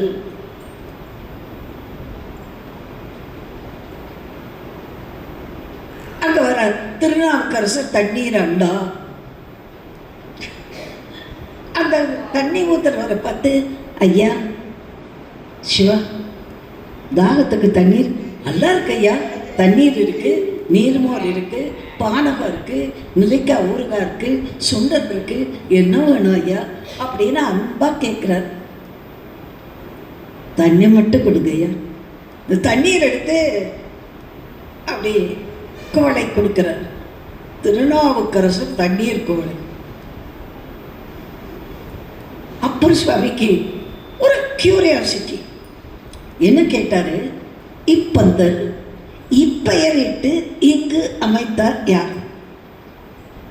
இந்த தண்ணி பந்தலுக்கு இந்த பெயர் என்ன? என் பேரன்னு சொல்லணுவார். இந்த பெயரை யார் வச்சார்? சாமி இங்கதான் ஒரு ஐயர், அவர் வேற அப்போதி அடிகளார்னு பேரு. ரொம்ப வசதியானவர், ரொம்ப தர்மம் பண்றவர், நல்ல மனுஷரு. அவருக்கு இந்த சாமி தான் தெய்வமா, அந்த சாமி பேரு தான் வச்சிருக்கார். ஒரு வேலைக்காரன் எவ்வளோ பண்பாக இருந்தால் அப்படி சொல்லிட்டோ, தண்ணி வேணா குடிச்சிட்டு போவியா, யார் வேற வச்சா உனக்கு என்ன? அப்படி கேட்குற வேலைக்காரன் இருந்தா, அம்மா ஒரு வீட்டில் வாசக்கதவை திறக்கிற வேலைக்காரன் உள்ள வரவங்களை பார்த்து வாங்க ஐயா, ஐயா உள்ளதான் இருக்காங்க, நான் போய் சொல்கிறேன் வாங்க அப்படின்னு சொல்லணும். யாரையா யார் பார்க்கலாம்? ஐயாவெல்லாம் இப்போ பார்க்க முடியாது. ஐயா நான் சொல்கிறேன்ல, அப்போ தான் பார்ப்பான். நாய்கள் ஜாக்கிரதைன்னு போட்டிருக்கும், ஒரு நாய் தான் கூண்டுக்குள்ளே இருக்கும், இன்னொன்றுக்கு இருக்கு. வாசலில் வரும்போதே அவனை வரவேற்கிற வேலைக்காரனே அந்த எஜமானோட குணத்தை காட்டிடுவான். அந்த அப்பூதியடிகளோட வேலைக்காரன் என்ன சொல்கிறான், ரொம்ப நல்லவருங்க, அந்த சாமி ஐயருங்க, அவருக்கு இந்த சாமி தாங்க தெய்வம். அப்படியா, அவர் இல்லத்துக்கு என்ன கூட்டின்னு போறியா? வாங்க சாமி, இந்த இங்கே தான் இருக்கு. அப்போ வாசலில் போனால் திருநாவுக்கரசர் திருமாளிகை. உடனே சிவனடியார் யாரோ ஒருத்தர், அவருக்கு இன்னும் அப்புறம் பார்த்தேன், அந்த காலத்தில் ஃபோட்டோலாம் கிடையாது, டிவி கிடையாது, செல்லு கிடையாது. இப்போல்லாம் நம்ம குழந்தையெல்லாம் செல்லத்தானே பார்க்குது. முதல்ல குழந்தைக்கு சோறு ஊட்டுறதுக்கு செல்லை போட்டு அதை கையில் கொடுத்துவிட்டு இந்த அம்மா அப்படியே ஊட்டுறா, போய் சமைச்சு சாப்பிடும். நான் சில குழந்தைகளை பார்த்து ஆச்சரியப்பட்டேன். எங்கள் வீட்டில் என் கொண்டு பேத்தி அப்படி தான் பண்ணணும். செல்லை பார்த்துட்டு தான் சோறு ஏற்றுங்கிறதுக்கு பால் குடிக்குது.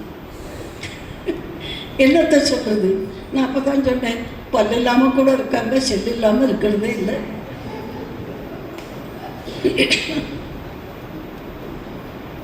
கை ஒன்றும் செல்லு ஒன்றுமா? செல்லிடத்தில் பேசுவதால் அது செல், செல் இடத்திலெல்லாம் பேசலாம். அம்மா முந்தி ஃபோன் வந்தால் வீட்டில் லேண்ட்லைனில் மணி அடித்தா வெளியில் இருக்கிறவங்க உள்ளே ஓடி வருவாங்க, பெல் அடிக்குது பெல் அடிக்குது. இப்போ ஃபோன் பெல் அடித்தா செல்லில் வெளியில் போகிறோம், டவர் கிடைக்கல. காலம் எப்படி மாறி போச்சு. நான் கொஞ்சம் உங்களுக்கு போர் அடிக்காமல் இருக்கணுங்கிறதுக்காக. உங்களுக்கு அது கஷ்டமாக இருக்கா? ஏன்னா ஒரே மோனோட்டனஸாக பாம்பு கடிச்சது, அப்புறம் விஷத்தை கொடுத்தாங்கலாம் சொல்லிட்டே இருந்தால் கொஞ்சம் மாற்றம், சுவை மாற்றம். பாயசமே குடிச்சிக்கிட்டே இருந்தால் திகட்டும்.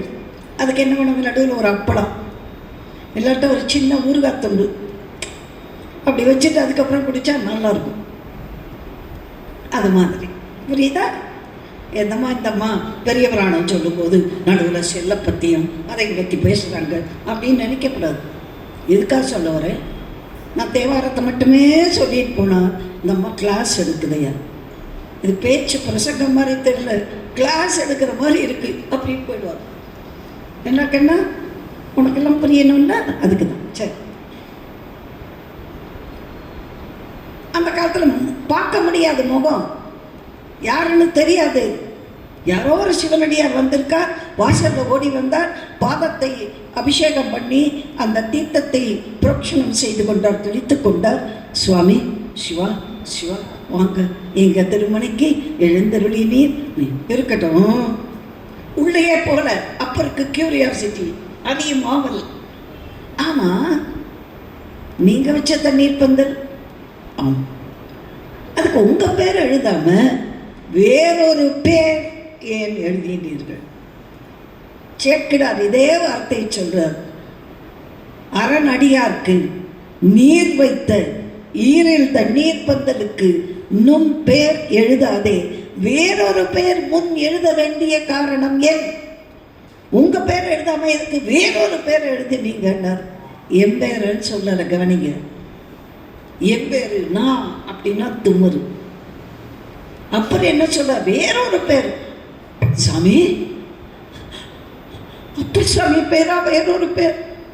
சாமி என்ன மாதிரி ஏழை எளியவர்கள் உய்வதற்கு நமச்சிவாய மந்திரத்தால் மீற்றறையிலிருந்து வெளியே வந்தாரே, அவர் பேரா வேறொரு பேர்? சுவாமி சமணர்கள் செய்த சூழ்ச்சியிலிருந்து நமசிவாய மந்திரத்தால் மீண்டு வந்து இந்த தொண்டு மார்க்கத்தை காட்டினாரே, அவர் பேரா வேறொரு பேர்? பொங்கு கடல் கல் மிதப்பில் போந்தேனும் அவர் பெருமை அங்கனர்தம் புவனத்தில் அறியாதார் யார் உளரே. மங்களமா திருவேடத்துடன் இவ்வகை மொழிந்து இங்குருவேன், நீர்தாம் யார்? கோபமே வராதவருக்கு கோபம் வந்துச்சு. இன்னைய சாமி அந்த கல்லில் கட்டி கடலில் போட்டான் மன்னன். நமச்சிவாய மந்திரத்தை சொல்லி கரைக்கு வந்தாரே, அந்த பெரியவர் பேரை வேறொரு பேர்னு எப்படி நீங்க சொல்லலாம்? உங்களை பார்த்தா சிவனுடைய அம்மா தானே தெரியுது, ஆனா எப்படி இப்படி சொன்னீங்க? திருநாக்கரசு தெரியாது உங்களுக்கு? அப்போதி ஆண்டவனால் சூளை கொடுத்து ஆட்கொள்ளப்பட்ட சிறியவன் நான். எப்படி சொல்றார் பாருங்க, ஆண்டவனால் சூளை கொடுத்து ஆட்கொள்ளப்பட்ட சிறியவன் நான். பகவான் என்ன சொல்லிட்டார்? பிச்சைக்காரன். ஞானானந்தகிரி இவன்னு சொல்லுவார், நான் சொல்லவே மாட்டார். இவன் இது சமயத்தில் ரொம்ப ஞானிகள்லாம் நான் சொல்ல மாட்டாங்க. நாங்கள் முதல்ல 81 ஐயப்பன் கோயில் போகிறோம். அப்போல்லாம் நடந்து போகிறேன், இப்போல்லாம் டோலியில் தான் போகிறேன், முடியல. நான் என் கணவர் எல்லாம் போகிறோம். புனலூர் வரைக்கும் ட்ரெயின், அதுக்கப்புறம் பம்பை வரைக்கும் கார், அதுக்கப்புறம் நடந்து போகணும். அப்போது இந்த புனலூர் கிட்ட பெரிய பெரிய மரம், இந்த யானைகள் தடி இருக்கும். அதில் நல்ல அரக்கு கலரில்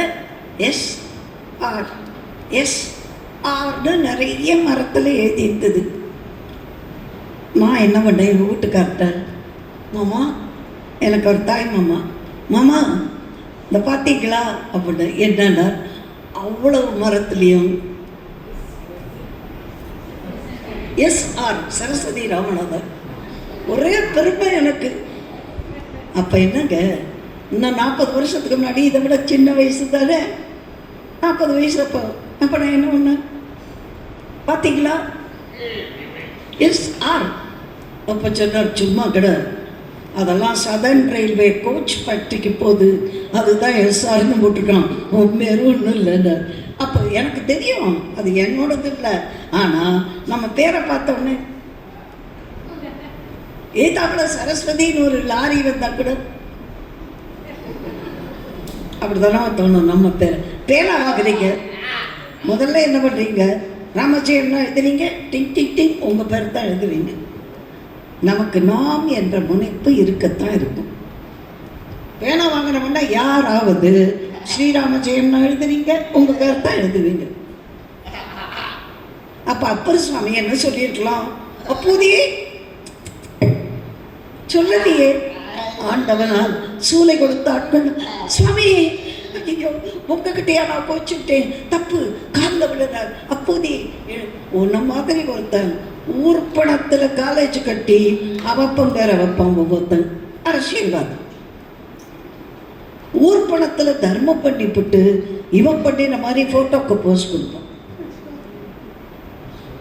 ஐயா நான் ஒரு 10,000 ரூபாய்க்கு அன்னதானம் பண்ணுறேன்னு வச்சுங்க, அதில் 2 கரண்டி எடுத்து கொடுத்துட்டு ஐயா அப்படி ஃபோட்டோக்கு போஸ்ட் கொடுத்தா, இப்போ அவர் அன்னதானம் பண்ணலான்னு நினச்சிக்கிட்ட மக்கள்னு அப்படின்னு. அப்போது தன் பணத்தில் தண்ணீர் பந்தல் வைக்கிறாரு, அன்னசத்திரம் வைக்கிறாரு, வீட்டுக்கு பேர் எல்லாத்துக்கும் திருநாவுக்கரசு. தன் பெயரை எழுதாததால் அப்பர் பெயரை எழுதி பேரு பெற்றார் அப்போதி. அதான் பேரும் இடையினம் போட்டால் பெயர், பேரு அது வல்லினம் போட்டாக்க பாக்கியம், பேரு பெற்றேன். ஆக ஆச்சரியப்பட்டு போறார் அப்பர் சுவாமி, எப்படி ஒரு பக்தர். இதை அவருடைய தேவாரத்தை வச்சே சொல்லலாம்.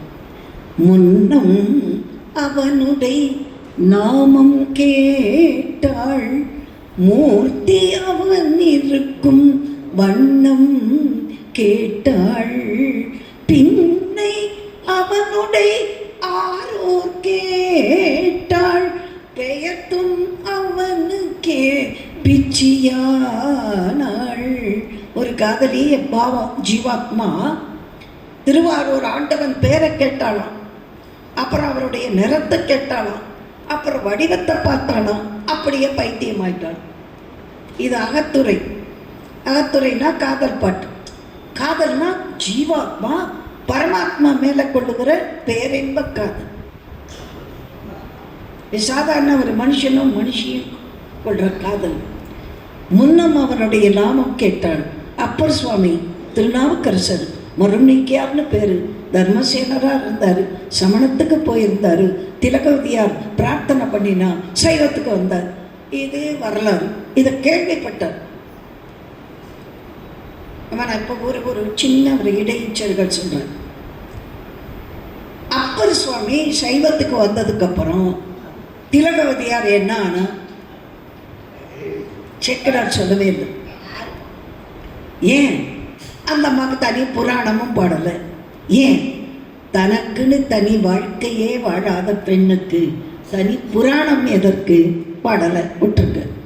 அப்பர் சுவாமியை சைவத்துக்கு கொண்டு வந்ததுக்கப்புறம் திலகவதியார் என்ன ஆனார்? நான் வாரியார் சாமிகிட்ட கேட்டேன், சாமி திலகவதி அம்மா என்ன ஆனாங்க? தவத்தை செய்து சிவத்தை சேர்ந்திருப்பார். சாமி தவத்தை செய்து சிவத்தை சேர்ந்திருப்பார். அந்த அம்மா பேர் அதுக்கப்புறம் கிடையாது. நான் இப்போ ஒரு கேள்வி கேட்குறேன். கோவிலில் தீபாராதனை, அலங்கார தீபம் நிறைய அடுக்கு இருக்கும்.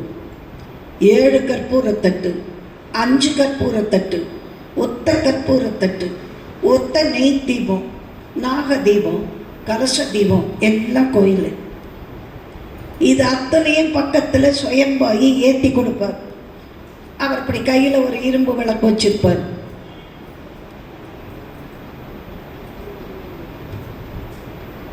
இந்த ஏத்தின கை விளக்கு பின்னாடி போயிடும்.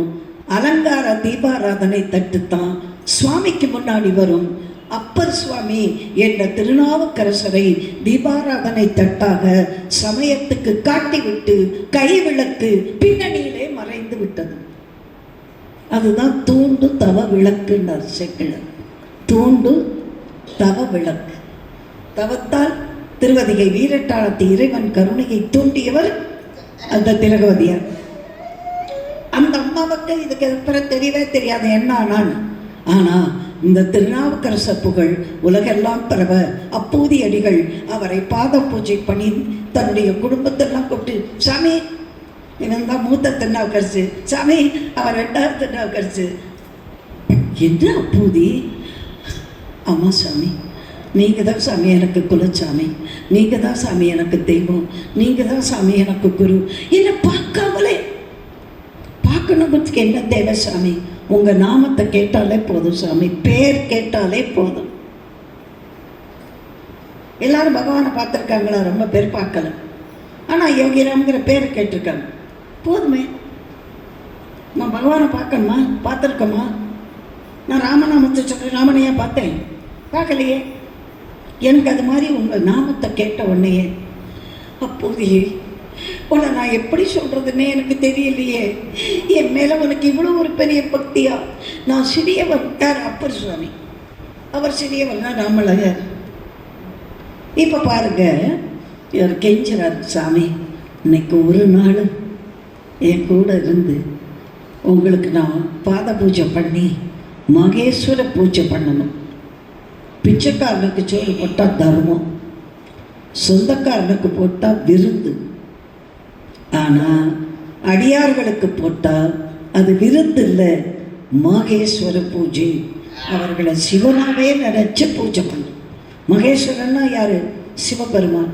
இப்போ இந்த ஆசிரமங்கள்லாம் அடியார்களெல்லாம் உட்கார வச்சு அவங்களுக்கு பூஜை பூ போட்டு தீபாராதனை காட்டி அவங்களுக்கு இலை போட்டு அவங்களுக்கு நிவேதனம் பண்ணினதுக்கு அப்புறம் தான் மற்றவங்களுக்கு சாப்பாடு. அதுக்கு தான் மகேஸ்வர பூஜைன்னு பேர். அதுக்கு பேர் சாப்பாடு இல்லை, அதுக்கு பேர் விருந்து இல்லை, அதுக்கு பேர் அன்னதானம் இல்லை. அது அடியார்களுக்கு பூஜை பண்ணால் அது மகேஸ்வர பூஜை. தெரிஞ்சுக்கணும். இப்போது உங்கள் இல்லத்தில் தான் நான் தங்க போகிறேன் இன்னைக்கு. என்னுடைய பாக்கியம், என் குருநாதர், என் தெய்வம், நான் காணாமலே பக்தி கொண்ட என்னுடைய அப்பர் சுவாமி, என் திருநாவுக்கரசர், என் வாகேசர், என் வாக்கின் வேந்தர் வந்துட்டார் என் இல்லத்துக்கு என்று மகிழ்ந்து துள்ளிட்டு இருக்கார். அந்த அம்மா அதை விட புண்ணியவதி, சமையல் அப்படி பண்ணுறாங்க. ஒரு சாதாரண மனுஷி சாப்பிட போனாலே 5 காய் பண்ணுறாங்க. நான் ஒரு சாதாரண பொண்ணுமா, நான் வரேன்னு உடனே வாசிக்கம்மா 5 தினிசு காய்கறி பண்ணி வச்சேன். எதுக்குமாண்ணா? சாப்பிடுங்க, சாதத்தை கொஞ்சமாக சாப்பிடுங்க, காய்கறி. அப்பர் சுவாமி வந்திருக்காருன்னா கேட்பாளம்மா. அந்த அம்மா அவ்வளவு பண்ணுறாங்க. சாப்பாடு ரெடி, அப்பர் சுவாமி பூஜை பண்ணிட்டு இருக்கார். மூத்த திருநாவுக்கரசு மூத்த பிள்ளை வந்தான், நல்ல இலை பறிச்சுட்டு வா. அம்மா, அப்போ கிராமத்து வீடெல்லாம் எவ்வளவு நீளம் இருக்குன்னு தெரியுமா? அங்கேருந்து இது வரைக்கும் வீடு. முதல்ல திண்ணை, அப்புறம் 4 கட்டு கூடம், அதுக்கப்புறம் ஷார்ப்பில் இந்த பக்கம் சமையல் கட்டு, அடுத்தது சாமான் வைக்கிற ஸ்டோர் ரூம்னு இப்போ நீங்கள் சொல்கிறீங்களே அந்த காலத்தில் உக்ரானோன்னு சொல்லுவாங்க. அதுக்கு அடுத்தது கொல்லைக்கு போகிற பாதை இருக்கும், அதில் ஒரு மாட்டுக்கொட்டம் இருக்கும், அதுக்கு அடுத்தது கிணத்தடி இருக்கும், அதுக்கு அடுத்தது செடி கொடி வெத்தலை கொடி. தஞ்சாவூர் ஜில்லா வீடுகள். செட்டிநாட்டு வீடுனா இந்த தெருவில் முகப்பு, அடுத்த தெருவில் பின் கதவு. வாங்க பள்ளத்தூரில் செட்டிநாட்டிலலாம் உங்களுக்கு அந்த மாதிரி வீட்டை காட்டுறேன். பார்த்தா இந்த தெருவிலேருந்து அந்த தெரு வரைக்கும் அவ்வளோ உயரம் கட்டியிருப்பாங்க. என்ன காரணம்? காவிரிப்பூம்பட்டினத்தில் வெள்ளத்தால் பாதிக்கப்பட்டதால் தண்ணீர் மேலே வராத அளவுக்கு 8 படி 10 படி உயரமாக வச்சு தான் வீடு கட்டும். இப்போ நாங்கள் வீட்டை வசத்தை தார் ரோடை வசத்திக்கிட்டு இருக்கோம். ஹைவே, நான் மெயின் ரோட்டில் இருக்கனால அவன் வசத்திக்கிட்டே போகிறான். நான் இனி எப்படி வீட்டை வசத்தன்னு தெரியல. இப்போ விலகியல் சொல்ல பாருங்க. இப்போது ஒவ்வொரு கட்டாக நடந்து போனால் வெத்தலை கொடிக்கால் இருக்கும், வாழை மரம் இருக்கும், எல்லாமே வீட்டுக்கு பின்னாடி இருக்கும். கிராமத்து வீடு, தஞ்சாவூர் ஜில்லா வீடு. இந்த பையன் ஓடுறான். எப்படி இலை பறிக்கணும்? ரொம்ப வெள்ளை விளையாண்டு குருத்தாக இருந்தால் சோறு சூடாக போட்ட உடனே வெந்து போயிடும், கிழிஞ்சிடும். ரொம்ப முத்துன இலையாக இருந்தால் இப்படி தட்டும் போதே நடுவில் கிழிஞ்சு போயிடும், ரசம் குழம்பெல்லாம் உள்ளே ஓடும். 2க்கும் மத்தியில் இருக்கணும் இலை. ரொம்ப வெள்ளை விளையாடுன்னு குருத்தாகவும் இருக்கக்கூடாது, ரொம்ப முரட்டு இலையாகவும் இருக்கக்கூடாது. அப்போ தான் பக்குவமாக சாதம் போடணும். வாழை இலைய நுனி இடதுகை பக்கம் இருக்கணும், அறுத்த பகுதி வலதுகை பக்கம் இருக்கணும். காய் கூட்டு அதெல்லாம் அந்த பக்கம் வைக்கணும். பாயசம் பருப்பு சாதம் இந்த பக்கம் வைக்கணும். ஊறுகாய் உப்பு ஓரத்தில் வைக்கணும். இதுக்கெல்லாம் பேர் தான் பரிமாறுதல். எல்லாத்தையும் ஒன்றா தட்டில் போட்டு புஃபே சிஸ்டம், எல்லாத்தையும் ஒன்றா கொட்டிக்கிட்டு எது சாப்பிட்றவர்களுக்கு பிடிக்கும் என்று தெரிந்து அதை கூட கொஞ்சம் வைக்கிறது தான் பரிமாறுதல். ஒவ்வொருத்தருக்கு ஒரு காய் பிடிக்குது, அதை ரசித்து சாப்பிட்றோன்னா அந்த காய் இன்னும் கொஞ்சம் வைக்கணும். செட்டிநாட்டில் அப்படித்தான் கல்யாணத்திலேயே பரிமாறுவாங்க. அவங்க கேட்க மாட்டாங்க. சில பேர் சாப்பிடும்போது பேசவும் மாட்டாங்க, அவங்களா கொண்டு வைக்கணும். போகிறோன்னா அப்படிம்பாங்க. எங்கள் மாமனார்லாம் சாப்பிடும்போது பேசவே மாட்டேன், அப்படின்னா வைப்பாங்க, வேண்டாம்னா நிறுத்திடுவாங்க. அப்படின்னா அடுத்த சாதம் வச்சு ரசம் வைக்கணும், அவ்வளோதான். பேசவே மாட்டார் சாப்பிடும்போது. எல்லாம் நல்ல பழக்கம். நம்ம பேசும்போது தானே செல் பேசிக்கிட்டே தானே சோறு திங்குறோம். கத்தன்னு கத்தணும்.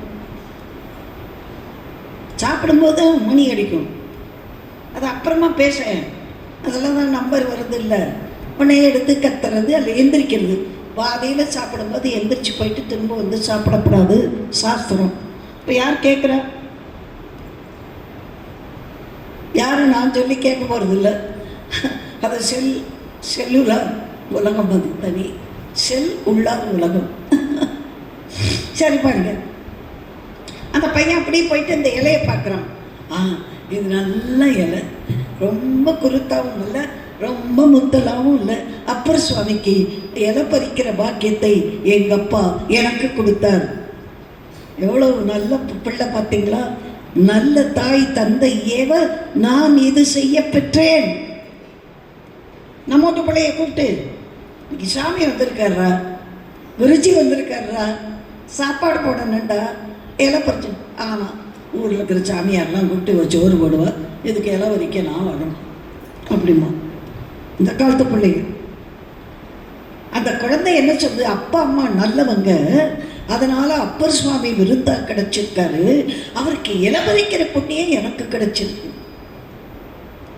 ஒடியே போய் அப்படியே பார்த்து அந்த குருத்தில் அப்படி கையை வச்சது பாருங்க, அந்த குருத்தோடு குருத்தாக கிடந்த பாம்பு அந்த குழந்தையை தீண்டி விட்டது.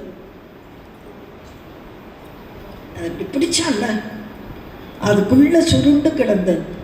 வாழைக்குருத்துக்குள்ள பாம்பு இருக்கும், தாழம்பூவுக்குள்ள பாம்பு இருக்கும், மனோரஞ்சித கொடியில பாம்பு இருக்கும். பார்த்து போகணும், ஜாக்கிரதையா போகணும். இப்படி பிடிச்சிட்டு இப்படி இலைய நறுக்க போனா அந்த கத்திப்பட்ட வேகத்தில் அந்த பாம்பு அப்படி கொத்திடுச்சு. அப்படியே கையை பார்த்தான் பாம்பு. அப்பர் சுவாமிக்கு அமுது படைக்க முடியாம என்ன பாம்பு கடிச்சுட்டு, இது விஷப்பாம்பு தெரியுது. அப்படியே 7 நாளங்களிலே ரத்தத்தை, தாதுவை, சுக்லத்தை, தசையை, ஒவ்வொரு இடத்துலையா விஷம் பாயும். 7 இடத்துல பாயும் விஷம். அப்படியே பாய பாய பாய பாய முதல்ல நோர கக்கும், கண்ணு சொருகும், உடம்பு சாயும், மயக்கம் வரும், அப்புறம் உயிர்க்கும். சின்ன பிள்ளைமா விஷப்பாம்பு என்னை தீண்டிடுத்தே, ஐயோ அப்பர் சுவாமிக்கு அமுது படைக்க முடியாமல் எனக்கு ஏதாவது ஆயிடுத்துன்னா நான் என்ன பண்ணுவேன் அப்படின்ட்டு அந்த குழந்தை அந்த இலையை எடுத்துட்டு வேக வேகமாக போகிறான். அவன் போகிற வேகத்துக்கு மேலே பாம்போட வேகம் போதான், விஷத்தோட வேகம். பாம்பு கடிச்ச உடனே ஓடினா அந்த ரத்த ஓட்டத்துக்கு ஏற்ற மாதிரி வேகமாக ரத்தம் கட்டணும். அந்த ரத்தம் கெட்டியாகவும் கட்டப்படாது, இன்னும் அது இன்னும் பாய்சன் ஆகிடும். ஓரளவு வெளியே போகாமல் கட்டணும். அதில் வாயை வச்சு உறிஞ்சிருது, அதெல்லாம் பண்ணக்கூடாது. கூடுமான வரைக்கும் அந்த ரத்தத்தை, விஷங்கள் அந்த ரத்தத்தை வெளியேற்றுறதுக்கு வழி பண்ணும். இதெல்லாம் சின்ன ஃபர்ஸ்ட் எய்ட் தெரிஞ்சுக்கணும். முதல்ல அது என்ன பாம்புன்னு தெரிஞ்சுக்கணும். விஷம் இருக்கிற பாம்பா இல்லாத பாம்பா தெரிஞ்சுக்கணும். உடனே நான் அதை சொன்ன உடனே அதுக்கிட்ட போய் இதெல்லாம் கேட்கவா முடியும்? அதுக்கிட்ட போய் இதெல்லாம் கேட்கவா முடியும்? நமக்கு தெரிஞ்சால் டாக்டர் கேட்பார், என்ன பாம்பு கடிச்சது அப்படின்பார். அப்படி சொல்லுவான், பாம்பு கடிச்ச உடனே பயத்தில் நடுங்கி போய் மயக்கமாயிட்ட, எனக்கு எந்த பாம்பு இல்லாமல் தெரியும் டாக்டர்மா. ஆக அந்த பாம்பு கடிச்ச உடனே வேக வேகமாக ஓடுறது குழந்தை. எதுக்கு? அம்மா கிட்ட இந்த இலையை கொடுக்கணும், சாப்பாடு போடும். அவன் வேகமாக போக போக விஷம் வேக வேகமாக பரவுறது. அந்த அம்மா எதிர்பார்த்துட்டே இருந்தா இல்லையா, அந்த அம்மா காலடியில் இலையை வச்சுட்டு அப்படியே விழுந்து செத்து போயிட்டான் குழந்தை. மூத்த திருநாவுக்கரசு. உடனே நீங்கள் கேட்பீங்க, நாமத்தை சொன்னதுக்கு இதுதான் பலனா?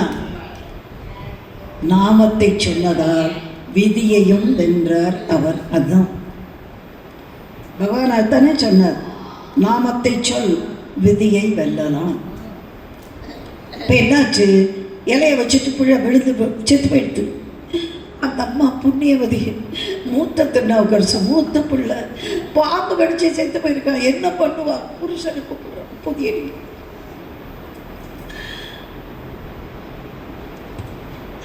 இப்போ பார்த்தவன் செத்து போனானேனர்.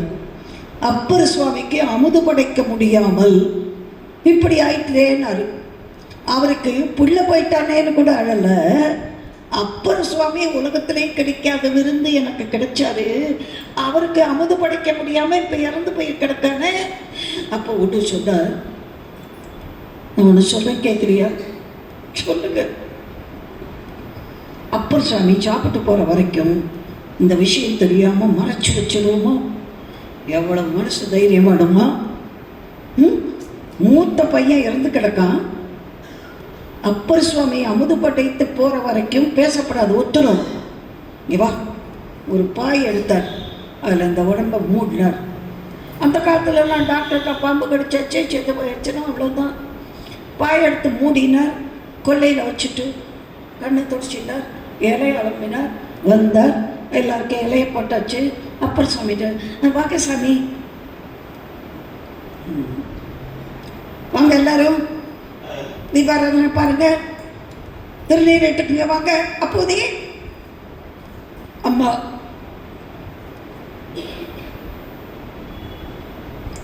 மூத்த திருநாவுக்கரசையும் கேட்டார். அவருக்கு மனசுக்குள்ள அப்பருக்கா தெரியாம இருக்கும், டக்குன்னு கேட்டார், மூத்த திருநாவுக்கரசைங்க சுவாமி, இப்போது அவன் உதவான், இப்போ உதவ மாட்டான், ஏற்கனவே இலப்பறிக்க உதவிட்டான், அவ்வளவுதான் உள்ளர்த்தம். இப்போது அவன் உதவான். இவ்வுரை பொறாது என்னுள்ளம், நான் நம்ப மாட்டேன்.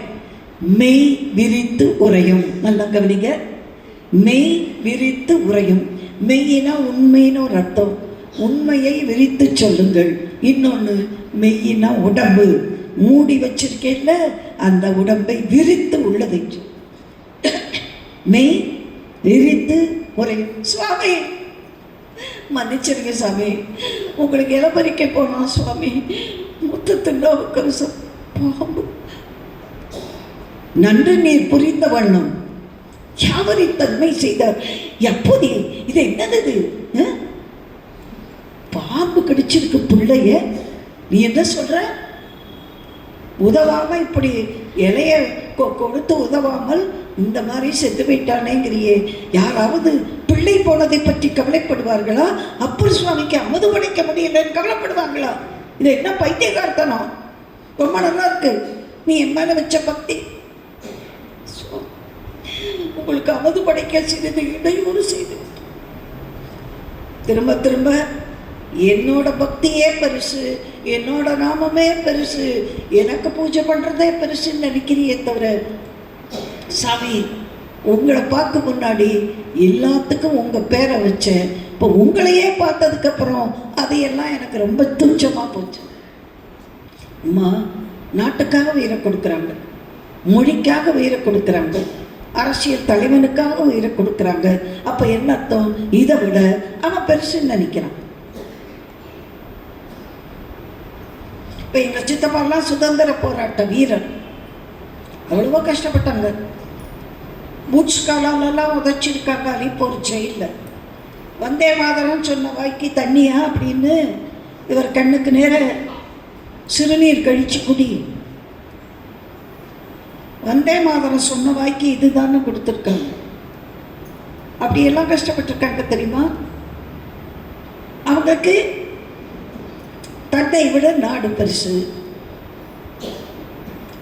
நம்ம நான் இப்ப நடந்ததை சொல்றேன். கரூர்ல ஒரு அம்மாவோட குழந்தை செத்து போச்சு, அவ்வளோதான். அதுக்கு மேலே எதை பற்றியும் பேசலை. அந்த அம்மா என்ன தெரியுமா சொன்னா, என் பிள்ளை போனா என்ன, எனக்கு விஜய் இருக்காங்க, அப்படியே சொன்னாங்கம்மா.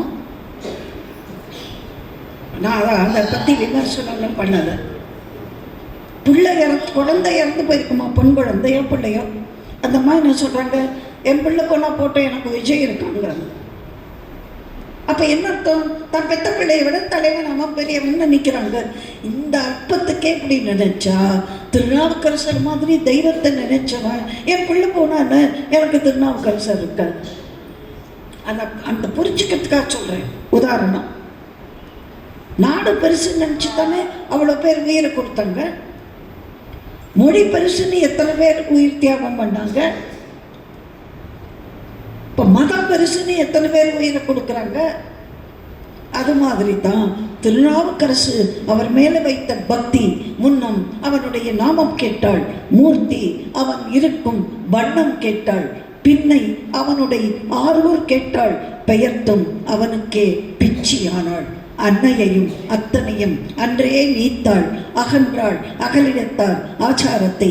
தன்னை மறந்தாள், தன் நாமம் கெட்டாள், தலைப்பட்டாள் நங்கை தலைவன் தாளை. தன்னை மறந்துடுவா காதலி.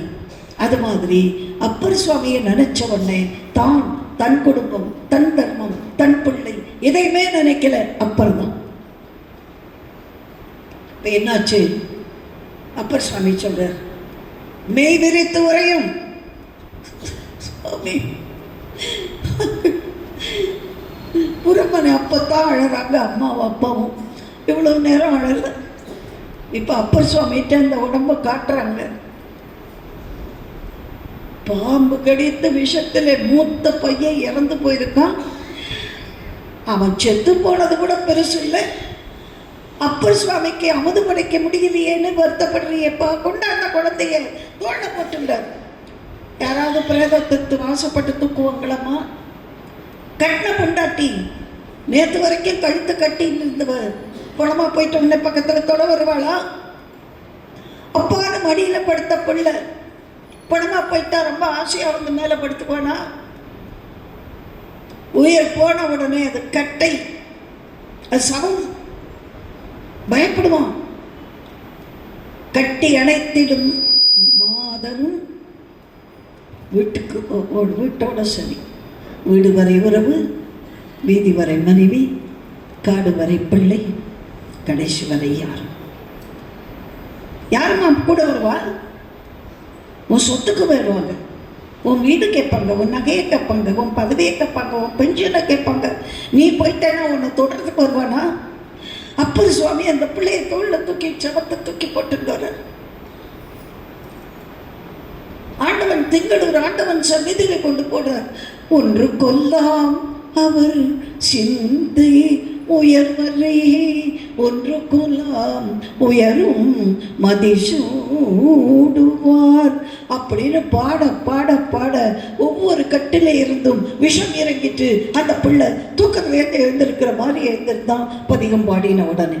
அதுதான் குருவின் நாமம் விதியை மாற்றும். பகவானார் தான் சொன்னார், குருவின் நாமம் விதியை மாற்றும். பையன் எந்திரிச்சிட்டாமா. எந்திரிச்ச பையன் திங்களூர் இறைவனை கும்பிடலை, பெத்த அம்மா அப்பாவை கும்பிடலை, நேர திருநாவுக்கரசர் காலில் விழுந்தான். அதுக்கு ரெண்டு காரணம்.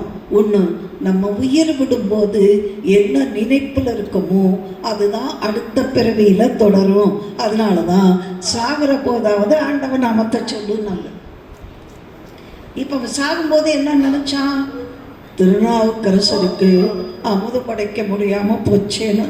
அதனால் நேர திருநாவுக்கரசர் காலில் விழுந்த ஒரு அர்த்தம். இன்னொரு அர்த்தம், அப்பூதி அடிகள் பெற்ற பிள்ளை மாண்டு விட்டார். இப்பொழுது அப்பர் பெற்ற பிள்ளையாக புனர்ஜென்மம் பெற்றிருக்கிறான். அப்பர் பெற்ற பிள்ளை இப்போ அப்பர் தானே உயிர் கொடுத்துருக்கார். காலில் வந்து விழுறான், தூக்கி நிறுத்தினார். எல்லாரும் திருக்கோயில் ஒரு மரணம் நடந்துருச்சு இல்லையா, எல்லாரும் போனாங்க. கோவில் குளத்துக்கு முன்னாடி போய் பிரோட்சனை பண்ணிட்டு அப்புறம் குளிச்சுட்டு வீட்டில் வந்து பழசெல்லாம் தூக்கி போட்டுட்டு திரும்ப அந்த அம்மா சமையல் பண்ணி திரும்ப அத்தனை பிள்ளைகளோடும் அப்பூதி அடிகளோடும் அவர் துணைவியாரோடும் அப்பர் சுவாமி தங்கி இருந்தார். பாடல் பாடினார்.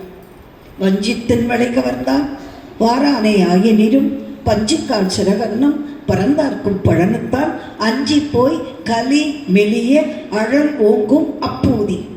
அப்பூதி அடிகளை பாடுறார் அப்பர் சுவாமி. அப்போ அவருக்கு எவ்வளவு பாக்கியமா! அவர் தன் பெயரை எழுதாமல் நாவுக்கரசர் பெயரை எழுதியதால் அவருக்கு இந்த பேரு கிடைத்தது. இன்றைக்கு எந்த இடத்துல ஒரு தண்ணீர் பந்தலை பார்த்தாலும் நமக்கு என்ன தோணும்?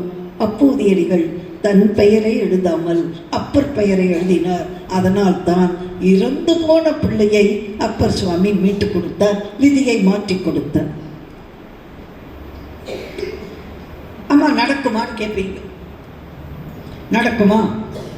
பெத்த பிள்ளை செத்து போய் கிடக்கும்போது அப்பருக்கு அமுது படைக்கிறாருங்கிறீங்களே, நடக்குமா அப்படின்னு கேட்குறீங்க. இப்போ நான் கேட்குறேன், ஒரு உயர்ந்த பற்றை பார்த்தால் அடுத்த பற்று கடந்து போகும். உலகியல்ல பாருங்கம்மா, கல்யாணம் ஆறவருக்கு என்ன சொன்னீங்க?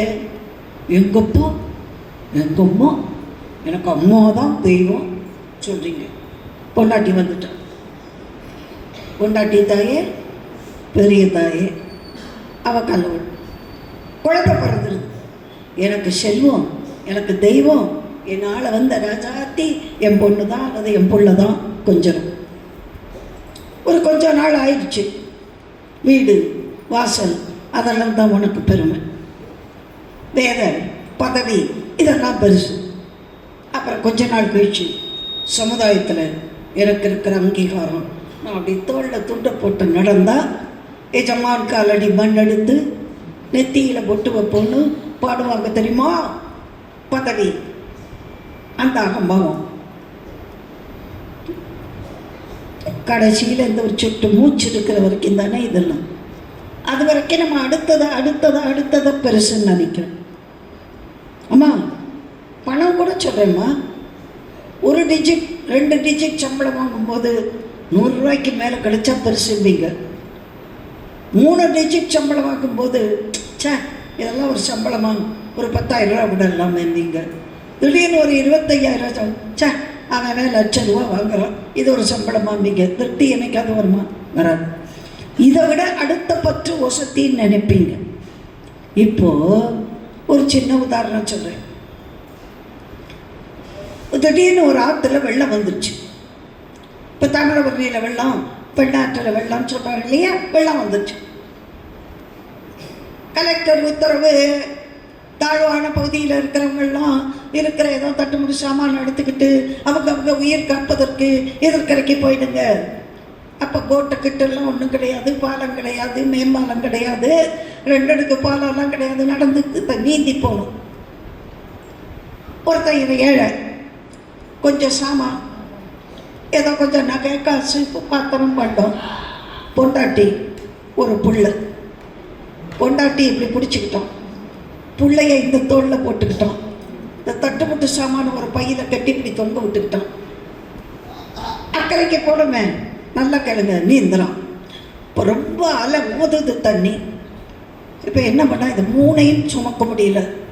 பொண்டாட்டி, புள்ள, தட்டுமுட்டு சாமான், சொத்து, இந்த 3ல் ஏதாவது ஒரு சுமையை குறைக்கணும்.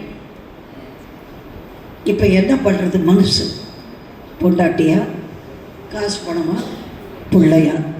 ஒரு 2 நிமிஷம் யோசித்தோம், பிள்ளைய விட்டுட்டோம். ஏன்? பொண்டாட்டி இருக்கா, நமக்கு இன்னொரு பிள்ளை கிடைக்காமலாம் போயிடுவான்டவன் அவங்கள விட்டுட்டோம். அவன் அப்பாடா மனசை கல்லாக்கிண்டு என்னால் முடியலடா, நான் என்னடா பண்ணுவேன், என்னை மன்னிச்சுக்கோடா, இந்த பக்கம் உங்கள் அம்மா ஒரு பக்கம், நான் வச்சிருக்கிற சாமான் ஒரு பக்கம், நான் என்னடா பண்ணுவேன்னு இன்னும் கொஞ்சம் தூரம் போனோம், எல்லாம் கேட்கணும். இப்போது பொண்டாட்டி ஒரு பக்கம் அமுக்கிறா, இந்த தட்டுமுட்டு சாமான், நீ வெள்ளம் ரொம்ப தவிக்குது உனக்கு மனசு. இப்போ ஏதாவது ஒரு சுமையை விடணும். சொத்தை விட்டுட்டு அக்கறைக்கு போனால் பொண்டாட்டி கறி துப்பு கட்ட மனுஷனே, எல்லாத்தையும் தொலைச்சிட்டு வந்து நிற்கிறியே அப்படிம்பா. காசு வந்துன்னு வச்சுக்கோ, பொண்டாட்டி செத்தா போதும் மாப்பிள்ளை எவ்வளோ வத்தி வரும், கோச்சுக்காதே. அவனுடைய உள்ளத்தை கரெக்டாக நான் சொல்கிறேன். பொண்டாட்டி செத்தா போதும் மாப்பிள்ளை எவ்வளோ வத்தி கொடுக்காமல இருப்பா, காசு இருக்குல்ல. அப்படி பொண்டாட்டி விட்டுட்டோம். தெய்வமே என்னை கைவிட மாட்டேன்னு சொல்லி நான் என்னடி பண்ணுவேன்? எனக்கு கையை நீட்டி நீந்த முடியல, முதுகில் சுமை இருக்கு, அதை தூக்கி எறியலாம்ல. அதை தூக்கி எறிஞ்சா என்னை யாரையும் மதிப்பா? பணம் இல்லைன்னா என்ன போனோன்னு நினைப்பாங்கடி அப்படின்னு விட்டுட்டோம். இப்போ இன்னும் கொஞ்சம் பெரிய வெள்ளம் வருது, கையை சுவந்து போச்சு. இப்போ பார்த்தா சி, உசுறு பெருசா, பணம் பெருசா. இப்போ என்ன பண்ணா, பணம் போட்டி அந்த சுமை எல்லாம் தூக்கி போட்டோம், அப்படியே போனோம். இது சின்ன உதாரணம். என்ன அர்த்தம் தெரியுமா? பொண்டாட்டியும் காசும் தானும் பெருசுன்னு நினச்ச போது பிள்ளைய விட்டோம், காசும் தன்னுயிரும் பெருசுன்னு நினச்ச போது மனைவியை விட்டோம், தன் உயிர் மட்டுமே பெரிதென்று பற்று வைத்த போது காசு பணத்தையும் விட்டுட்டோம். அது மாதிரி தான் சின்ன சின்ன பற்றுக்களை கழட்டி விட்டால் மிக உயர்ந்த பற்றான ஆண்டவன்கிற பற்றை பற்றி கொள்ள முடியும். அதுக்கு தான் சொன்னாங்க, பற்றுக பற்றற்றான் பற்றினை அப்பற்றை பற்று விளக்கு. இந்த இந்த திருக்குறளை சொல்லுங்க. பற்றுக பற்றற்றான் பற்றினை அப்பற்றை பற்றுக பற்று விளக்கு. இதில் அத்தனை சீரும் உதடு ஒட்டி ஒட்டி வருது. யாரோட ஒட்டிக்கணும்? பற்றற்ற இறைவனை பற்றிக்கொள். இதே திருவள்ளுவர் ஒரு திருக்குறளில் ஒட்டாம சொன்னார், நீ எதை விட்டு விலகிறியோ அதனால் உனக்கு துன்பம் இல்லை. யாதனின் நல்ல கணி யாதனின் யாதனின் நீங்கியான் நோதல் அதனின் அதனின் இல உதடு ஒட்டுச்சா? இது ஒட்டாம இருன்னு சொன்னார். எதை விட்டு? நீ எதை விட்டு நீங்கிறியோ அதனால உனக்கு துன்பம் இல்லை. உனக்கு டயபெட்டிஸ் இருக்கா? இனிப்பை விட்டு விலகு. கொலஸ்ட்ரால் இருக்கா? நெய், எண்ணெய், பொரிச்சது, வறுத்தது, இறைச்சி விடு. எதை விடுறியோ அதனால் உனக்கு துன்பம் இல்லை. இந்த திருக்குறள் ஒட்டாமல் சொல்லித்து நிரோட்டகம்னு பேர். இறைவன்கிட்ட ஒட்டிக்கோன்னு சொன்ன திருக்குறளில் பற்றுக பற்றட்டன் பட்டினை எப்பற்றை பற்றுக பற்றுவிடற்குன்னு அத்தனை உதடு ஒட்டி ஒட்டி சொன்னால் வள்ளுவர். புரியுதா? இப்போ ஒரு பற்றை உயர்ந்ததாக நினைக்கும் பொழுது மற்ற பற்று கடன்று போகும். அப்படித்தான் அப்பர் என்ற பற்றை பற்றி கொண்ட அப்போதிக்கு பிள்ளை என்ற பற்று கூட துச்சமாய். ஆகவே நாட்டுக்காக, மொழிக்காக, கொள்கைக்காக தன்னுயிரை கூட கொடுக்கிறவர். உயிரை விட அவங்க பெருசு நினைக்கிறாங்க இல்லையா?